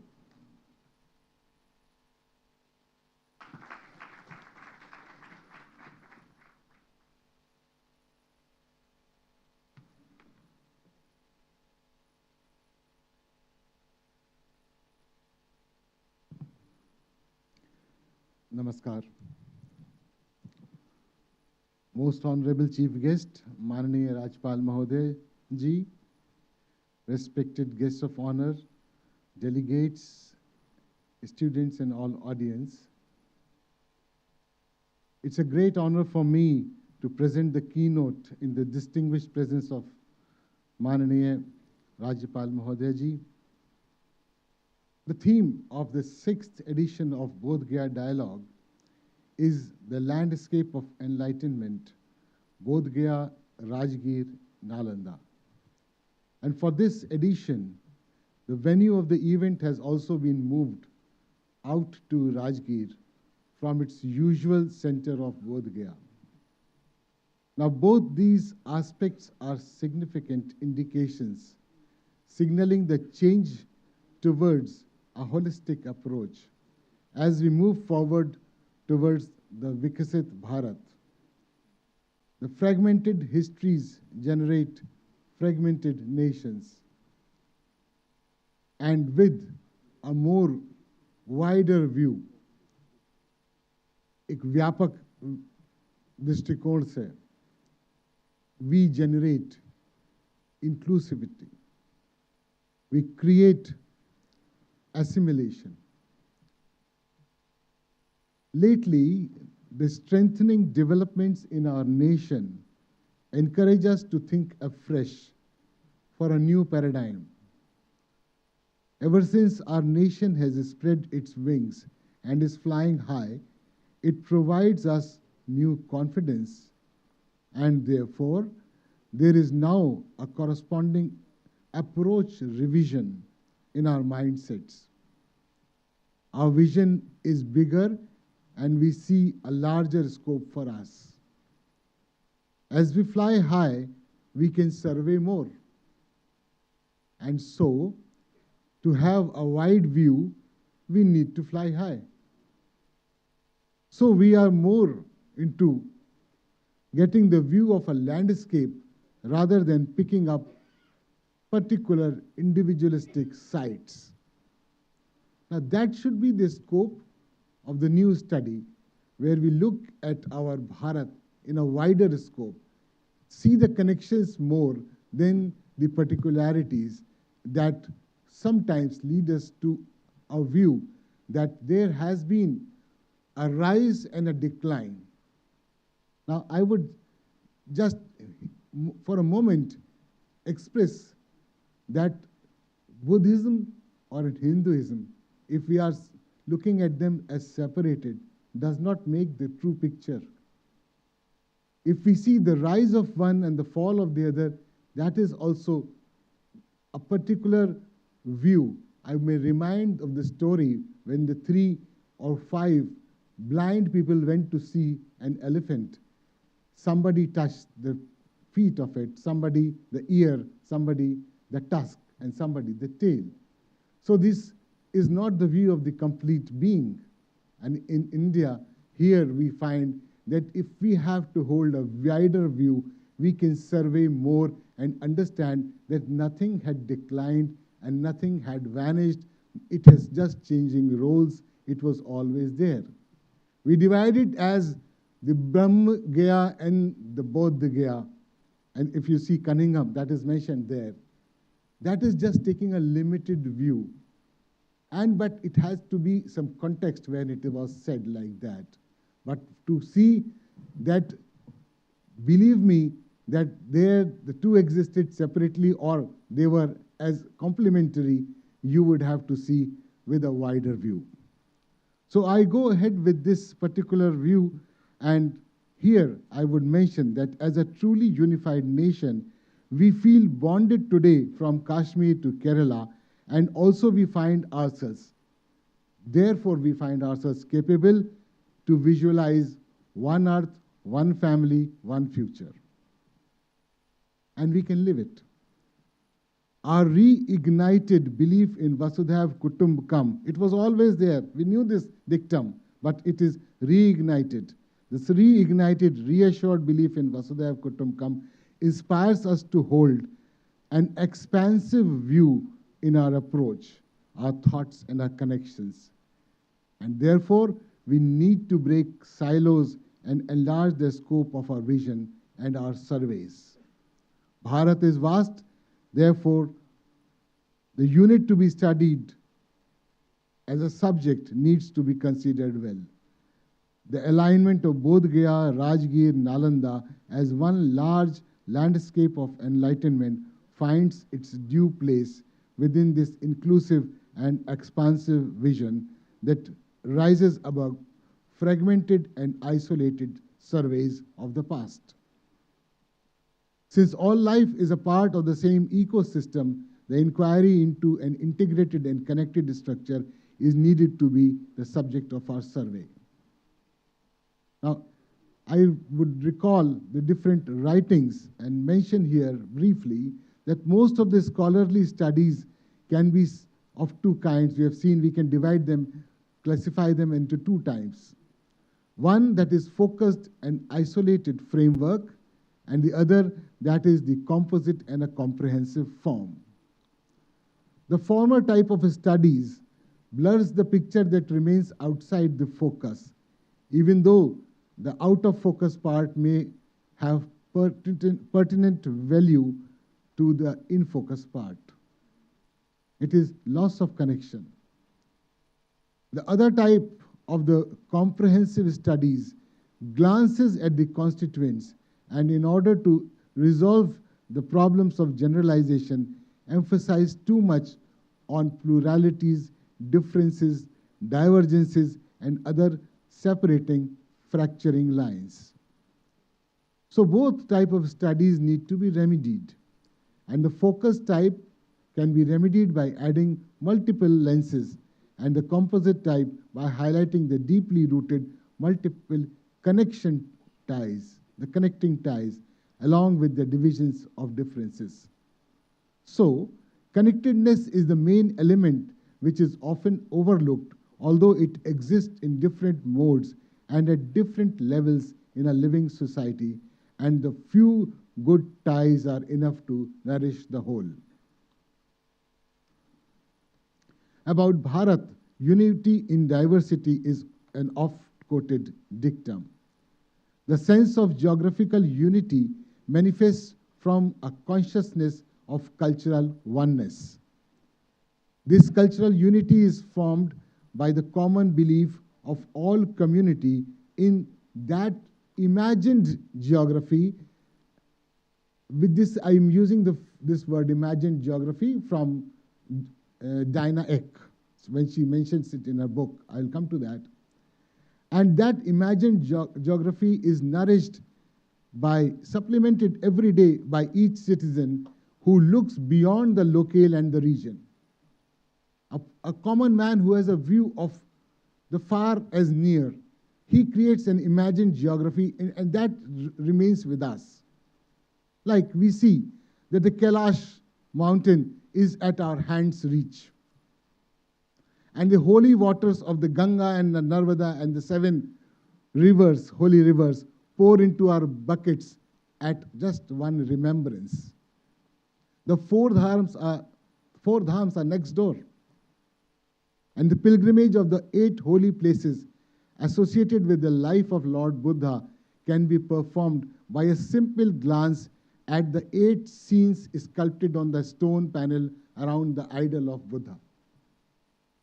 So we concise in our minds the whole geographical distances because we want to view everything together. If we have this consciousness of viewing everything together, we create the whole, what I said, the Vyapak Drishtikon. That's what that would make it. Now, we learn from experts like Simon Skama that landscape is the work of the mind. Its scenery is built up as much from the strata of memory as from the layer of rock. I unquote. With this perspective, our entire country as a whole constitutes a sacred geography.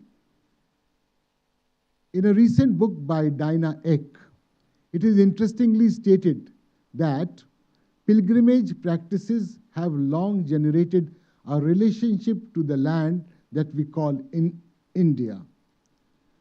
A land linked not by the power of kings and governments, but the footprints of the pilgrims. Unquote. To Eck, the sacred landscape is built up with the strata of myth, memory, and association. Every place has its own story, and conversely, every story in the vast storehouse of mythology and legend has its place. So the linking and the interconnection between the memory, the real ground, that is the landscape, and the imagined geography, they coexist with us just as emotions come and go in our minds. However, in our sacred geography, which is marked by miraculous tirthas, alongside exist cities of wealth, cities of goods, capital cities of political power, and secluded forest for meditation and austerities, and also thriving learning centers with gurukuls and ashrams and vihars. Since the Vedic age, regions like Panchal, Mithila, Ang, and Magad are known as learning centers. Next door to us, Ang, Champa, which is bordering Magad, was the land of Rishi Aurava of the Rig Veda. The hermitages of the sage Rishya Shringa and sage Janu and a pilgrimage centers of Gaggara Pokharani are cited in the text. In Samaya Pavadaka, a text, the Gaggar Pokharani was the halting place of the wandering ascetics and was always resounding with the noise of philosophical discussions. The Mahagovind Suttant tells that King Pasenadi and Bimbisar maintained several Mahashalas or Snatak theological colleges for the Brahmins in the Ang and Magad.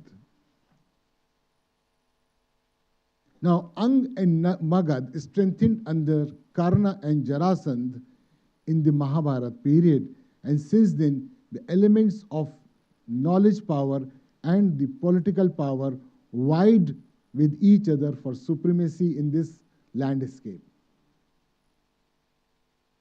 Now, coming to Gaya, Rajgir, and Nalanda, which forms an interesting complex to be studied in togetherness, we see that as an equation, the highs and lows of the individual sites and cities, if taken together in an aggregate as one landscape, gives a conclusion of a continual rise.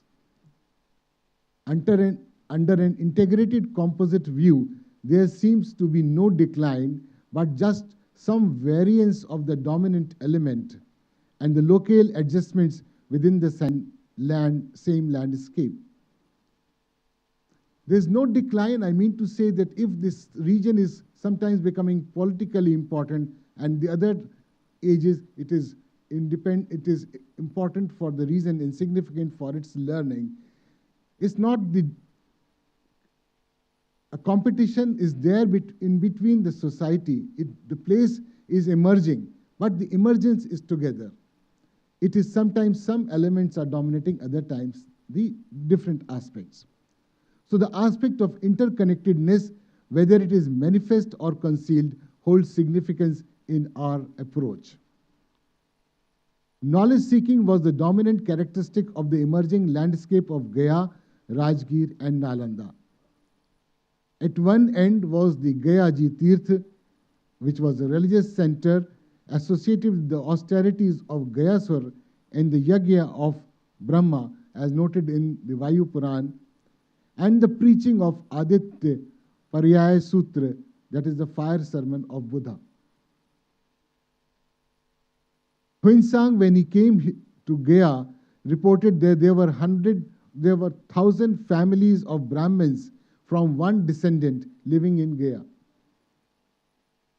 Next to Gayaji and adjoining was the Uruvela, which later is known as the Bodh Gaya, which according to the Samanta Pasadika was the place for penance to absolve for evil thoughts. Southwest to this place was the Brahma Yoni across the Falgu, where on the Prabodhi hill, that is known as Mor Pahad, Lord Buddha ascended for austerities, and in its vicinity lay the Bodhi tree. So you see the whole picture is together. The Brahmanical center and the emerging Buddhist center, they are together. It is not at the expense of the other that there has been a conflict. It has never been a conflict of that type if you go with a wider view. The old Rajgir was Kushagrapura, where on the hill sage Vyas had dwelt. Girivraj was founded by Vasu in the valley surrounded by the Rajgir hills, which was naturally defended. On its outside were hot springs that flowed on the foot of the Vaibhar and the Vipula hills, forming kunds of water, which became centers of pilgrimage. And upon the hills were hundreds of caves of the Arhats and the ascetics. Symbolically, the knowledge seekers dominated the landscape of Rajgir. It was the habitat of Lord Mahavir. It was the haven for seekers, and young Siddhartha once came here and stayed on. His attraction is this region. He comes from a far off land. He didn't go to the other side to the Himalayas. He did not go to Panchal. He came to this land. This is because he was a seeker of knowledge. He exerted for 6 years, and many of those years were passed in the Rajgir hills, and gradually he grew on his path of enlightenment. Excuse me for saying it was not just one night that enlightenment came. It was a rigor of 6 years, consultations, discussions, that one day finally made him capable to receive that enlightenment in Bodh Gaya. So Rajgir and this whole region has a role. Rajgir hills were the abode for ascetics and those who renounce the world in the quest of truth. What is this truth? That particular knowledge which could grant deliverance from sins and perishable life. It was blended in spirituality involving the discipline of senses, meditation, and sublime experience. Now, summarizing historically, Rajgir and Gaya were once dominant religious landscapes where Jain Nirgranthas, Ajivak, and other sages lived. As years passed, the political power overtook the other elements and Rajgir changed into a political center of Giriraj. With the advent of enlightened Buddha and the bowing of the political heads to the knowledge giver, the estimation of Rajgir again changed and the dominant knowledge center resurfaced. Knowledge comes back, it gets the recognition, and the political leaderships, all leaderships, accept that knowledge is important and this region is a region of knowledge. The exit of the overgrowing political power from Rajgir and its shifting to Pataliputra exalted Rajgir as the land of knowledge and wisdom. No wonder the first Buddhist council was held here. If you look from the point of view that the political center which is strong, and when Buddha returns, the land of Rajgir is left to be a zone of knowledge, and the political power shifts to another place rather than shifting the knowledge region to another place. They preferred that this region has its own characteristics, its own importance. And when the council is held, it is held at Rajgir. Centuries later, the gifting of Nalanda Mahavihar to this knowledge landscape was again a sovereign recognition of the rightful status of this landscape as the landscape of enlightenment. Nalanda was established here. It was not established in Pataliputra because the recognition is there by the political authority that this is the region which emanates knowledge. So far and wide, we can consider that these changes, if we look into this view, we see there's not one city that is rising and falling. It's the whole landscape, and the whole landscape is emerging to the top. Just like it happens in human migration, in all overall process of shifting localities and locales, the landscape is resettled with mutual adjustments and compromises between the different elements and stakeholders. Looking partially or individually as this dynamic process to be a decline or decline of one and the rise of another may appear to the eye, whereas in fact there happens a continuous dynamic development internally within that marked landscape. Briefly, the adjustments between the political forces, religious dominion, and knowledge factors created different stages over the ages, and finally, the different elements settled in different spaces in the entire landscape. So finally, to conclude, just a few observations for you to discuss is that the reality of history is more constructive and inspiring when places are studied as landscapes rather than individual sites. In fact, individuals occupy a limited place when taken as a part of an organic society or a community. So it applies to places. So it applies to the places and cities, and each city has a dependent relationship with the other, the unit under study needs to be properly determined. Interdependence means a combination of inclusivity and exclusivity both, and of which each varies in some degree, off and on, as suited for the sustainability of the landscape.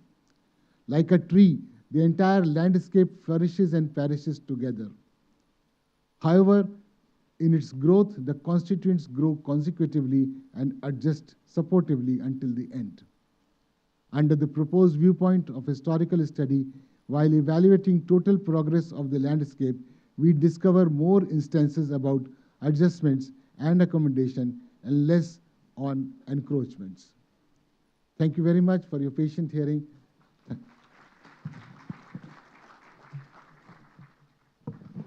Thank you so much, sir.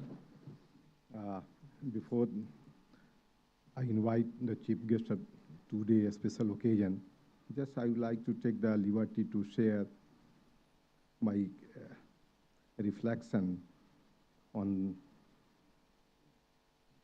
the keynote address. The scholarly speech delivered by you not only created the theoretical ground of the dialogues, but also has given insight for widening the horizon of the dialogue. आप सब इंतजार महामहिम आज के मुख्य अतिथि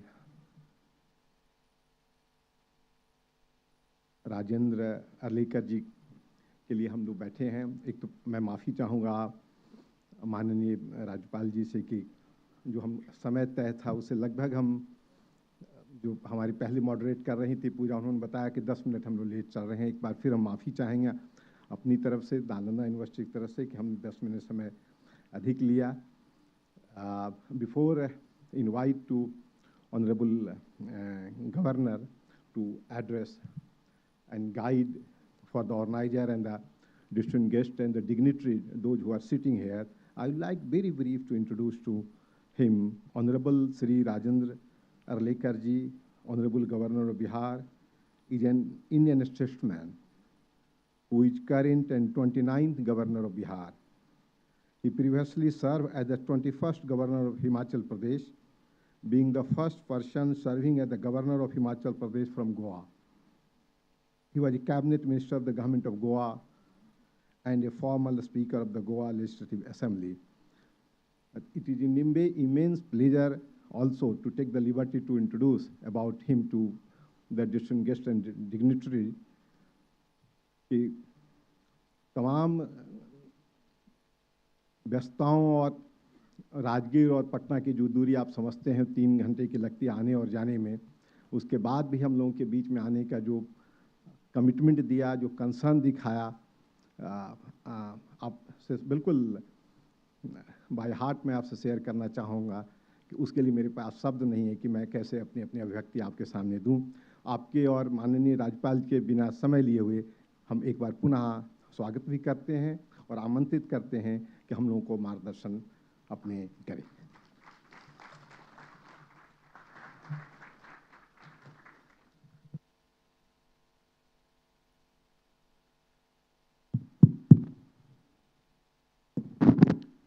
Namaskar.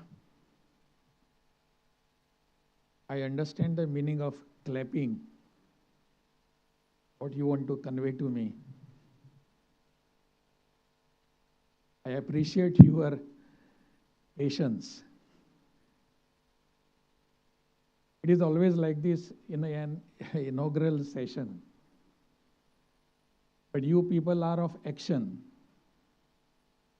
And you have to be in that seat and see and deliberate. But the inaugural session doesn't allow you to do that. Not many, but a few of you are taking a nice nap. I don't want to disturb you also for that.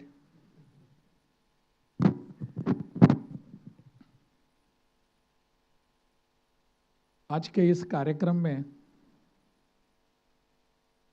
जो Nalanda university और देशकाल समिति के तरफ से हो रहा है, in the land of enlightenment. और यहाँ जो कार्यक्रम हो रहा है उससे आप यहाँ से कुछ लेकर जाने वाले हैं. And in this very inaugural session, and mine is the concluding part, I assure you that, of the inaugural session, इसमें मेरे साथ मंच पर बैठे हैं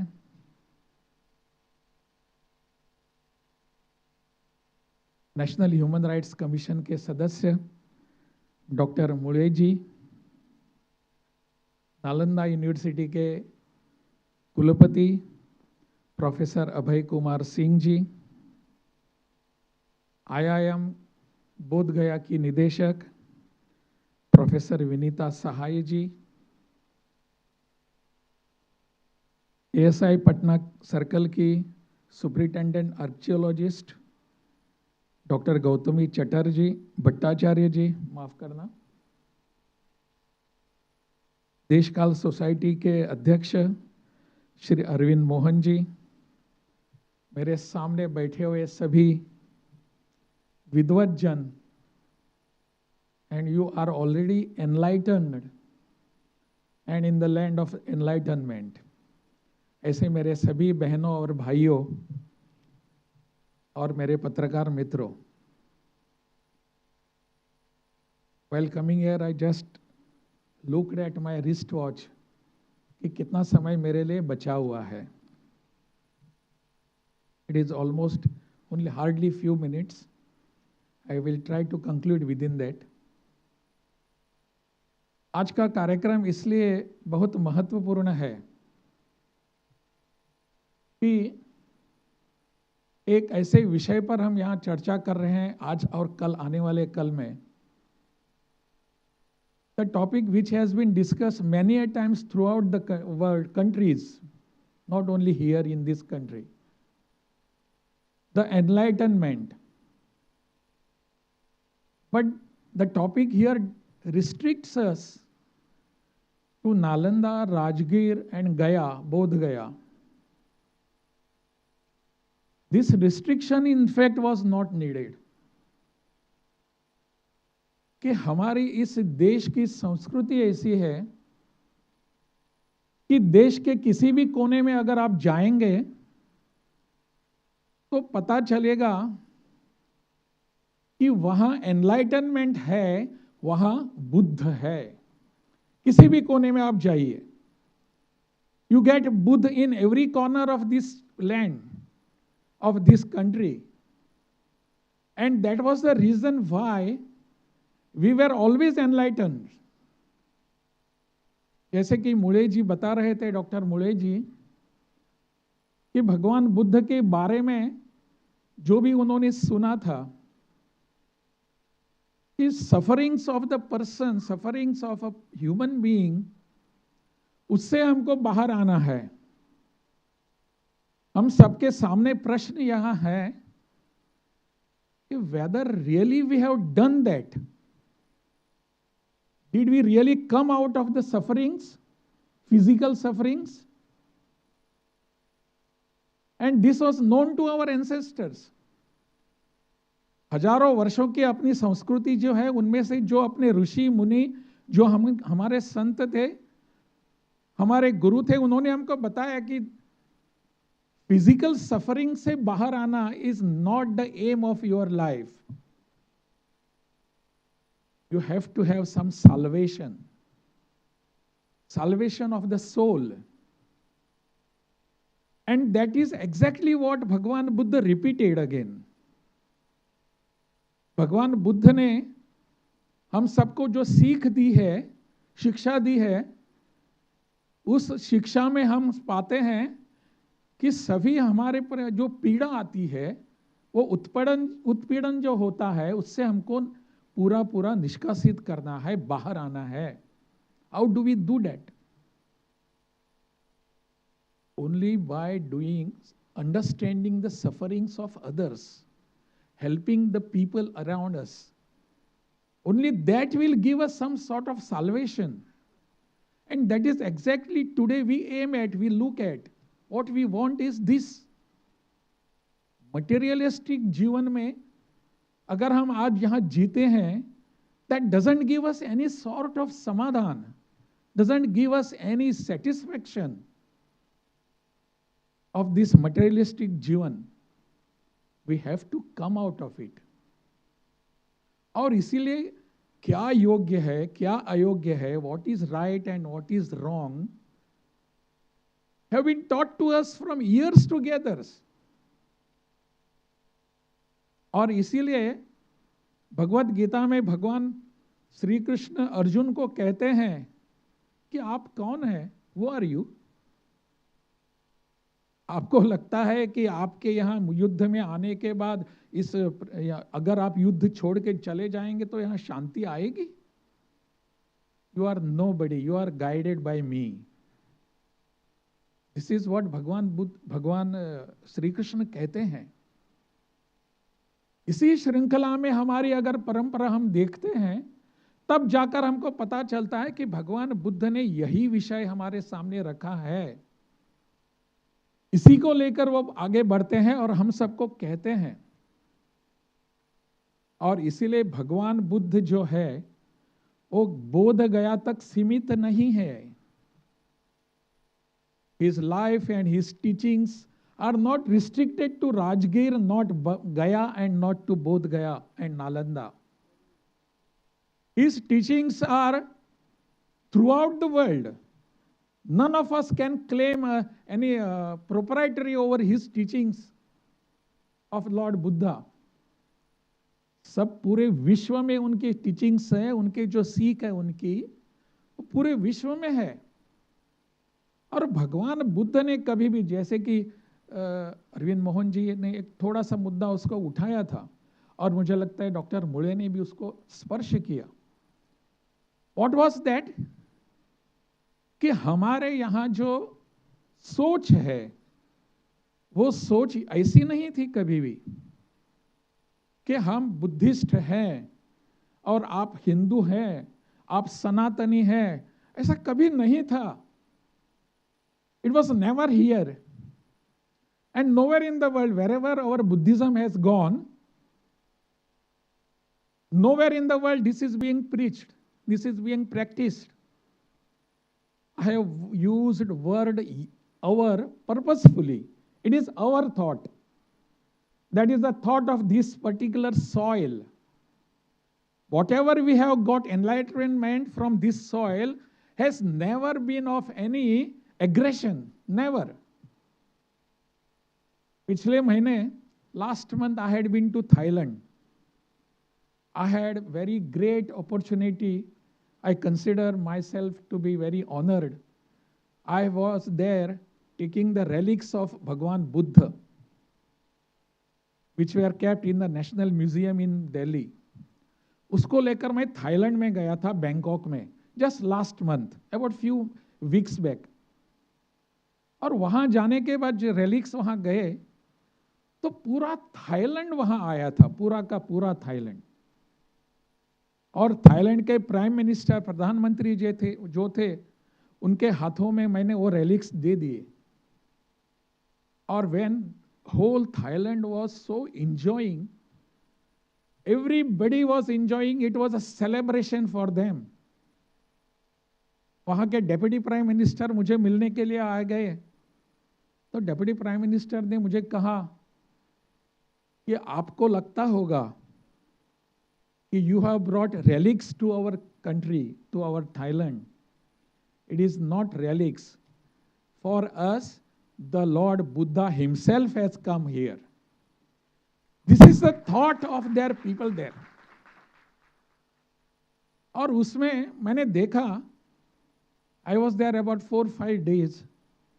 तो मैंने देखा, मैं गांव में जाकर आया, उनमें वहां जो बुद्ध की प्रार्थना करते हैं, उस वाट अरुण में मैं जाकर आया तो वहां जाकर प्रार्थना बुद्ध की करते हैं.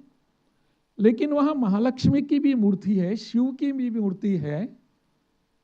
उनके घरों के बाहर लॉर्ड ब्रह्मा की मूर्ति होती है और अपने हनुमान जी की मूर्ति होती है. उसको प्रणाम करने के बाद, नमस्कार करने के बाद ही वो घर से बाहर निकलते हैं। I was astonished to see this. और हमारे यहाँ, हमारे देश में हम इसको बांटने का प्रयास कर रहे हैं क्या, कि बुद्धिस्ट एक थिंकिंग है, एक थॉट प्रोसेस है, Hinduism is a different and we cannot go together. Is it so? In fact हमारा सनातन विचार जो है उसी के ऑफशूट सभी आए हैं ना, ये उसी विचारधारा से सब आए हुए हैं। इन सब को हमको समावित करने की आवश्यकता है। Integral approach towards all this thought processes has to be there. We cannot see them isolated, we have to do this. तब जाकर ऐसे जो कॉन्क्लेव होते हैं, सेमिनार होते हैं, वहां जाकर we will get something different. मुझे लगता है कि इस दिशा में हम सबको प्रयास करने की आवश्यकता है। हमारा थॉट प्रोसेस ऐसे होने की जरूरत है। मैंने जैसे कि doctor Mule, he was just, he quoted one Sanskrit verse, वादे वादे जायते तत्वबोधः। That is what expected. हम वाद करेंगे, संवाद करेंगे, एक दूसरे से बात करेंगे, we will deliberate on many different issues and ultimately what we want to get is a तत्वबोध। बोध होना चाहिए। That is what we want to have. But instead तत्वबोध के बजाय कंठशोष होने लगा। Just we shout at everybody other, उससे कुछ प्राप्त नहीं होगा। So while deliberating on different issues, I was going through your programs आज और कल के, तो उसमें पता चला कि आप बहुत सारे विषयों पर चर्चा करने वाले हैं, सब लेकर आप आगे बढ़ने वाले हैं। I wish you all the best in these deliberations, so that our society gets something from your intelligence. आप इतने इंटेलिजेंट लोग हैं, वास्तव में आई शुड कॉल यू विद्वज्जन। आप विद्वज्जन हैं। इतने अच्छे लोग यहाँ आकर बैठते हैं, that you don't require any enlightenment और एनीथिंग फ्रॉम मी और a person like me. You already enlighten are. और इसीलिए आप सब डेलिब्रेशंस करेंगे, चर्चा करेंगे, विमर्श करेंगे, तो समाज के हित में कुछ करने वाले हैं। That will help to the betterment of the society. This should be our aim. इस देश की कभी परंपरा दूसरे पर इन्वेजन या आक्रमण करने की कभी भी नहीं रही, कभी भी। भगवान बुद्ध के विचार बाहर जब जाते हैं वो आक्रमणकारी नहीं है। हमने शस्त्र के ऊपर कभी ज्यादा जोर नहीं दिया, हमने शास्त्र के ऊपर जोर दिया। The Shastra which we understood, we taught, we learned, that was being propagated throughout the world. इसीलिए जब भगवान बुद्ध के विचार सब बाहर जाते हैं, वो विचार हमारी परंपरा के विचार हैं, हमारे इतिहास के विचार हैं, हमारे विचारों के अनुरूप होने वाली कृति के विचार हैं। इसलिए मुझे लगता है ये जो यहाँ की परंपरा है, इसको बनाए रखने की आवश्यकता है। We even within ourselves, we never conflicted. आद्य शंकराचार्य कालड़ी से आते हैं, केरल से। He came all the way from Kerala and he had a शास्त्रार्थ dialogue, चर्चा with Mandan Mishra. We all are happy and very fortunate to learn this, that particular place where the Shastrartha was held, it is in Bihar. That is called Mahishi. There is a place called Mahishi. In that place, Shastrartha was held. अगर आपके विचार कुछ अलग हैं, we never brought out sword in our hands. We never gunned down you. We said, let us sit across the table, discuss. That is the legacy of this country. That is how we have been dealing with other world, other thoughts. मुझे इसलिए अच्छा लगता है कि this particular thought process and the principles are being followed now. पूरे विश्व को आज किसकी आवश्यकता है? तो यही है, करुणा की है, अहिंसा की है। I had opportunity to meet His Holiness Dalai Lama when I was in Himachal. That time I had been to Dharamshala. I had opportunity to sit with him for more than half an hour. And we were just, in fact, I was, उनके सामने तो मैं एक छोटा हूँ. How could I have any deliberation with him? But I could understand what his feelings were. And before me, कि मैं जहाँ खड़ा था, I am such a small man, and Dalai Lama was again and again appreciating that India has given to the world the two words, Karuna and Ahimsa. Again and again, and we all have to be very much obliged. That is what he was telling me. And exactly, we have to understand the world is waiting for our Karuna and Ahimsa. But Ahimsa is never one-sided. Our Ahimsa is never one-sided. अगर आप मुझ पर थप्पड़ लगाएंगे तो मैं ठीक है यहाँ पर लगाओ ऐसा कहने की हमारी अहिंसा नहीं है। अगर आपने एक थप्पड़ लगाया तो आप पर दो थप्पड़ लगाने की शक्ति मुझ में है। That is our ahimsa. This is exactly we have been propagated. ये ताकत मुझ में है. And this is exactly the thought process we have been following all those years. मुझे लगता है कि आज और कल आप इस पर विचार करेंगे और विचार करने के बाद, डेलिब्रेशंस करने के बाद, जिसे हम नवनीत कहते हैं, जिसको चर्निंग के बाद जो बाहर आता है, that will be placed before the society and that will be a guiding force for our society in the futures to come. बहुत बहुत धन्यवाद.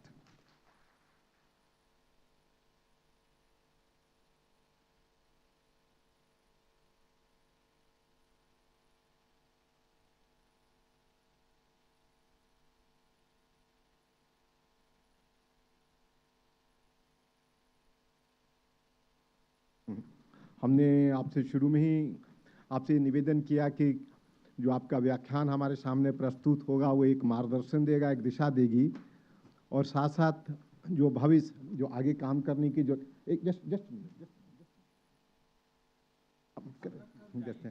Please. So I would like to invite Khanjan Purohit. Just Khanjan, just kindly present the book. In fact, she is the architect of the book. So just and kindly open that.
Honorable respected Governor, sir, respected dignitaries on the dais, and ladies and gentlemen. Standing here in Nalanda University on a land with an ancient and illustrious history of Buddhism and a culture of learning that spread far and wide in ancient times, I consider it a blessing to be able to participate as the author of the photo book Imaging Bodh Gaya. Thank you all for making time to attend the photo book release, Imaging Bodh Gaya, Shared Histories and Global Future. When I first went to Bodh Gaya with my camera to photograph this book, I only knew it is as the place where Gautam Buddha achieved enlightenment under the Bodhi tree and awakened the consciousness of an era no less, helping Buddhism gather a momentum of its own, eventually spreading far and wide over the centuries. Little did I know that Bodh Gaya itself is now home to many cultural geographies by way of South Asian and Southeast Asian countries, including Thailand, Laos, Cambodia, Bhutan, Myanmar, Japan, and Korea, and among others. Having made Bodh Gaya their home by building Buddhist temples and monasteries in the tradition and architectural style of the respective countries. The photo book Imaging Bodh Gaya captures heritage and contemporary life in an ancient land, tracing its history in a timeline of events leading up to Buddha's enlightenment and beyond, while exploring the richness and variety in cultures, the presence of multiple traditions of Buddhism and cultural characteristics unique to the countries that have a presence here. I thank the Nalanda University for the invite to present the visual journey of Bodh Gaya. Thank you so much. Thank you, Kanya. Before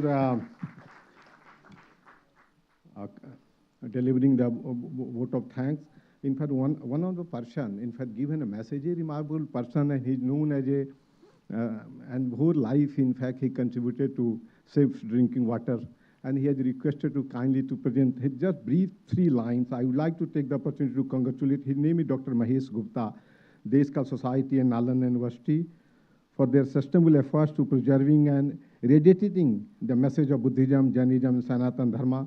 May the path of wisdom, as shown by the enlightened one, compel us to the above our difference and come together in the future, the spirits of brotherhood. मुझे बार बार ये लगता है कि हमारे जो आज अतिथि हैं हमारे परिवार नालंदा यूनिवर्सिटी और देशकाल सोसाइटी के परिवार हैं, और जो परिवार के आप हिस्सा हो जाते हैं,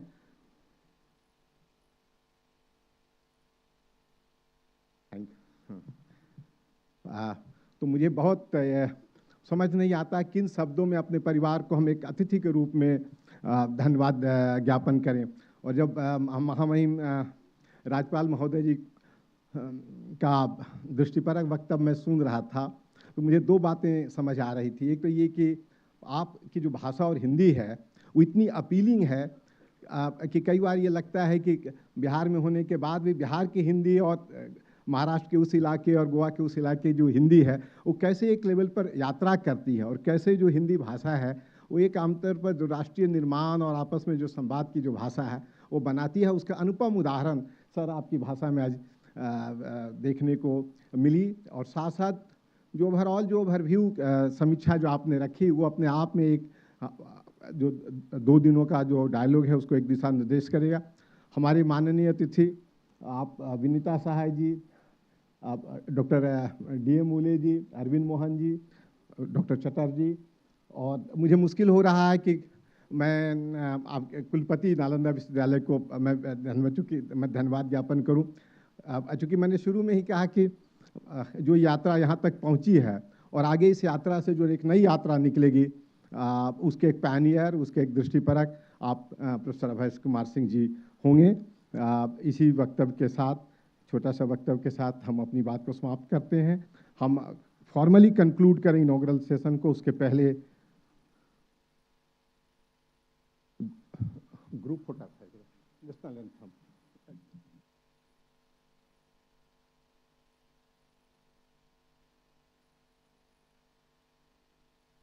नेशनल एंथम के लिए हम आप सब लोगों का आमंत्रित करते हैं। जनगण मन अधिनायक जय हे भारत भाग्य विधाता, पंजाब सिंध गुजरात मराठा द्राविड उत्कल बंगा,